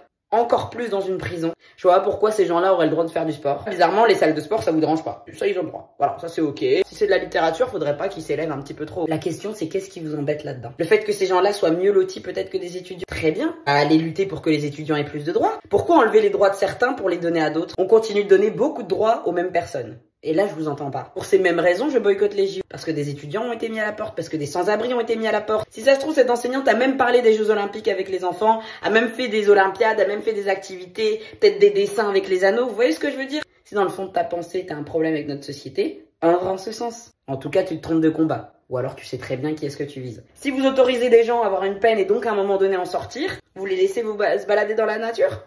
Et quand ils récidivent, vous dites quoi? Ouais, où est-ce qu'ils étaient? Où est-ce qu'on les a pas accompagnés? S'il vous plaît, allez voter le 9 juin pour un parti qui n'a pas pour but de discriminer et de continuer de traîner ces propos-là. Parce que jusqu'alors, ces gens-là n'ont jamais daigné vous donner de l'attention. Vous croyez qu'en enlevant les subventions dans des prisonniers, le RSA va augmenter? Vous croyez qu'en enlevant les sorties pédagogiques des prisonniers, cette institutrice aura plus de thunes? Tu crois qu'en tant qu'étudiant, on va te donner un toit? Même des sans-abri, parfois, préfèrent commettre des crimes pour dormir au chaud en prison. C'est ça la société dans laquelle nous vivons. C'est des gens qui meurent tous les jours dehors. Mais ça, personne n'en parle. C'est des étudiants qui n'ont pas de quoi bouffer à la fin du mois. C'est de la faute des prisonniers? Je crois pas. En tout cas, j'espère que cette vidéo vous aura intéressé. On arrive tout doucement vers la fin du mois. Et oui, en tout cas, on se dit à demain. Hello, bienvenue dans cette avant-dernière vidéo de Un mois dans l'éducation spécialisée avec Sid. J'ai envie de faire un rappel pour tous mes collègues des secteurs de l'éducation, du social, du handicap, les personnes qui travaillent avec des publics marginalisés, qui ont eu des difficultés adultes, enfants, peu importe. Je pense qu'on doit nous-mêmes, et je me mets dedans, réapprendre à être davantage tolérants avec le public qu'on accompagne. Nous défendons corps et âme le public, leurs droits, la dignité humaine. Une chose qu'on oublie souvent, c'est que lorsque nous sommes tellement dans le jus avec les collègues, chefs de service, etc., comme si on s'occupait de personnes qui n'ont pas ces vécus-là, et donc des difficultés. Je trouve qu'on n'a pas d'indulgence. Par exemple, quand je travaillais à l'ASE, on va demander à un jeune qui va sortir à ses 18 ou 21 ans de gérer ses impôts, de gérer un travail, possiblement une alternance, de gérer les liens avec les psychologues, de gérer les visites médiatisées, de gérer son logement, de gérer les factures. Et finalement, on se retrouve à en demander toujours plus à un public qui a déjà des difficultés. C'est peut-être un peu plus clair quand je le dis comme ça. Parfois, je vais me dire « Ah ouais, mais le comportement ce soir... » Puis un collègue qui va me dire « Ouais, après, oublie pas, on est en ITEP, quoi. » Tu te dis « Ah oui, bah c'est vrai, en fait. » Enfin, tu peux pas le comparer à des structures ordinaires, parce qu'en fait, c'est pas comparable. Le mec, il a perdu sa femme, il a perdu la garde des enfants, il est devenu sans-abri, et il a eu des addictions, et en fait, il se lève quand même toutes les semaines pour venir faire son rendez-vous avec son AS, tu vois. Qui te dit que toi, t'en serais là aujourd'hui? Il faut une force et un mental de dingue. On est un peu trop dur envers notre public, et aussi envers nous-mêmes, hein, parce que c'est un peu l'extension. C'est un message que je me dis, ouais, que je le passe comme ça, mais vous voyez, on se dit à demain pour la dernière du mois. Hello! Bienvenue dans cette 31e et dernière vidéo du mois de l'éducation spécialisée avec Sid. Je me suis dit toute la journée, ah, il faudrait que tu abordes ci, il faudrait que tu abordes ça. Et en fait, à part vous remercier, je sais pas quoi dire. Ça a mis du temps, mais ça a pris. Que ce soit sur Instagram ou sur TikTok, j'ai réussi à vous susciter un petit peu d'intérêt, que mes collègues, que ce soit des assistantes sociales, éducatrices, etc., se sont parfois reconnus, ont pu commenter. Enfin, j'ai l'impression qu'on a fédéré, je sais pas comment vous dire, mais à chaque commentaire, je me disais, oh, ça parle à quelqu'un.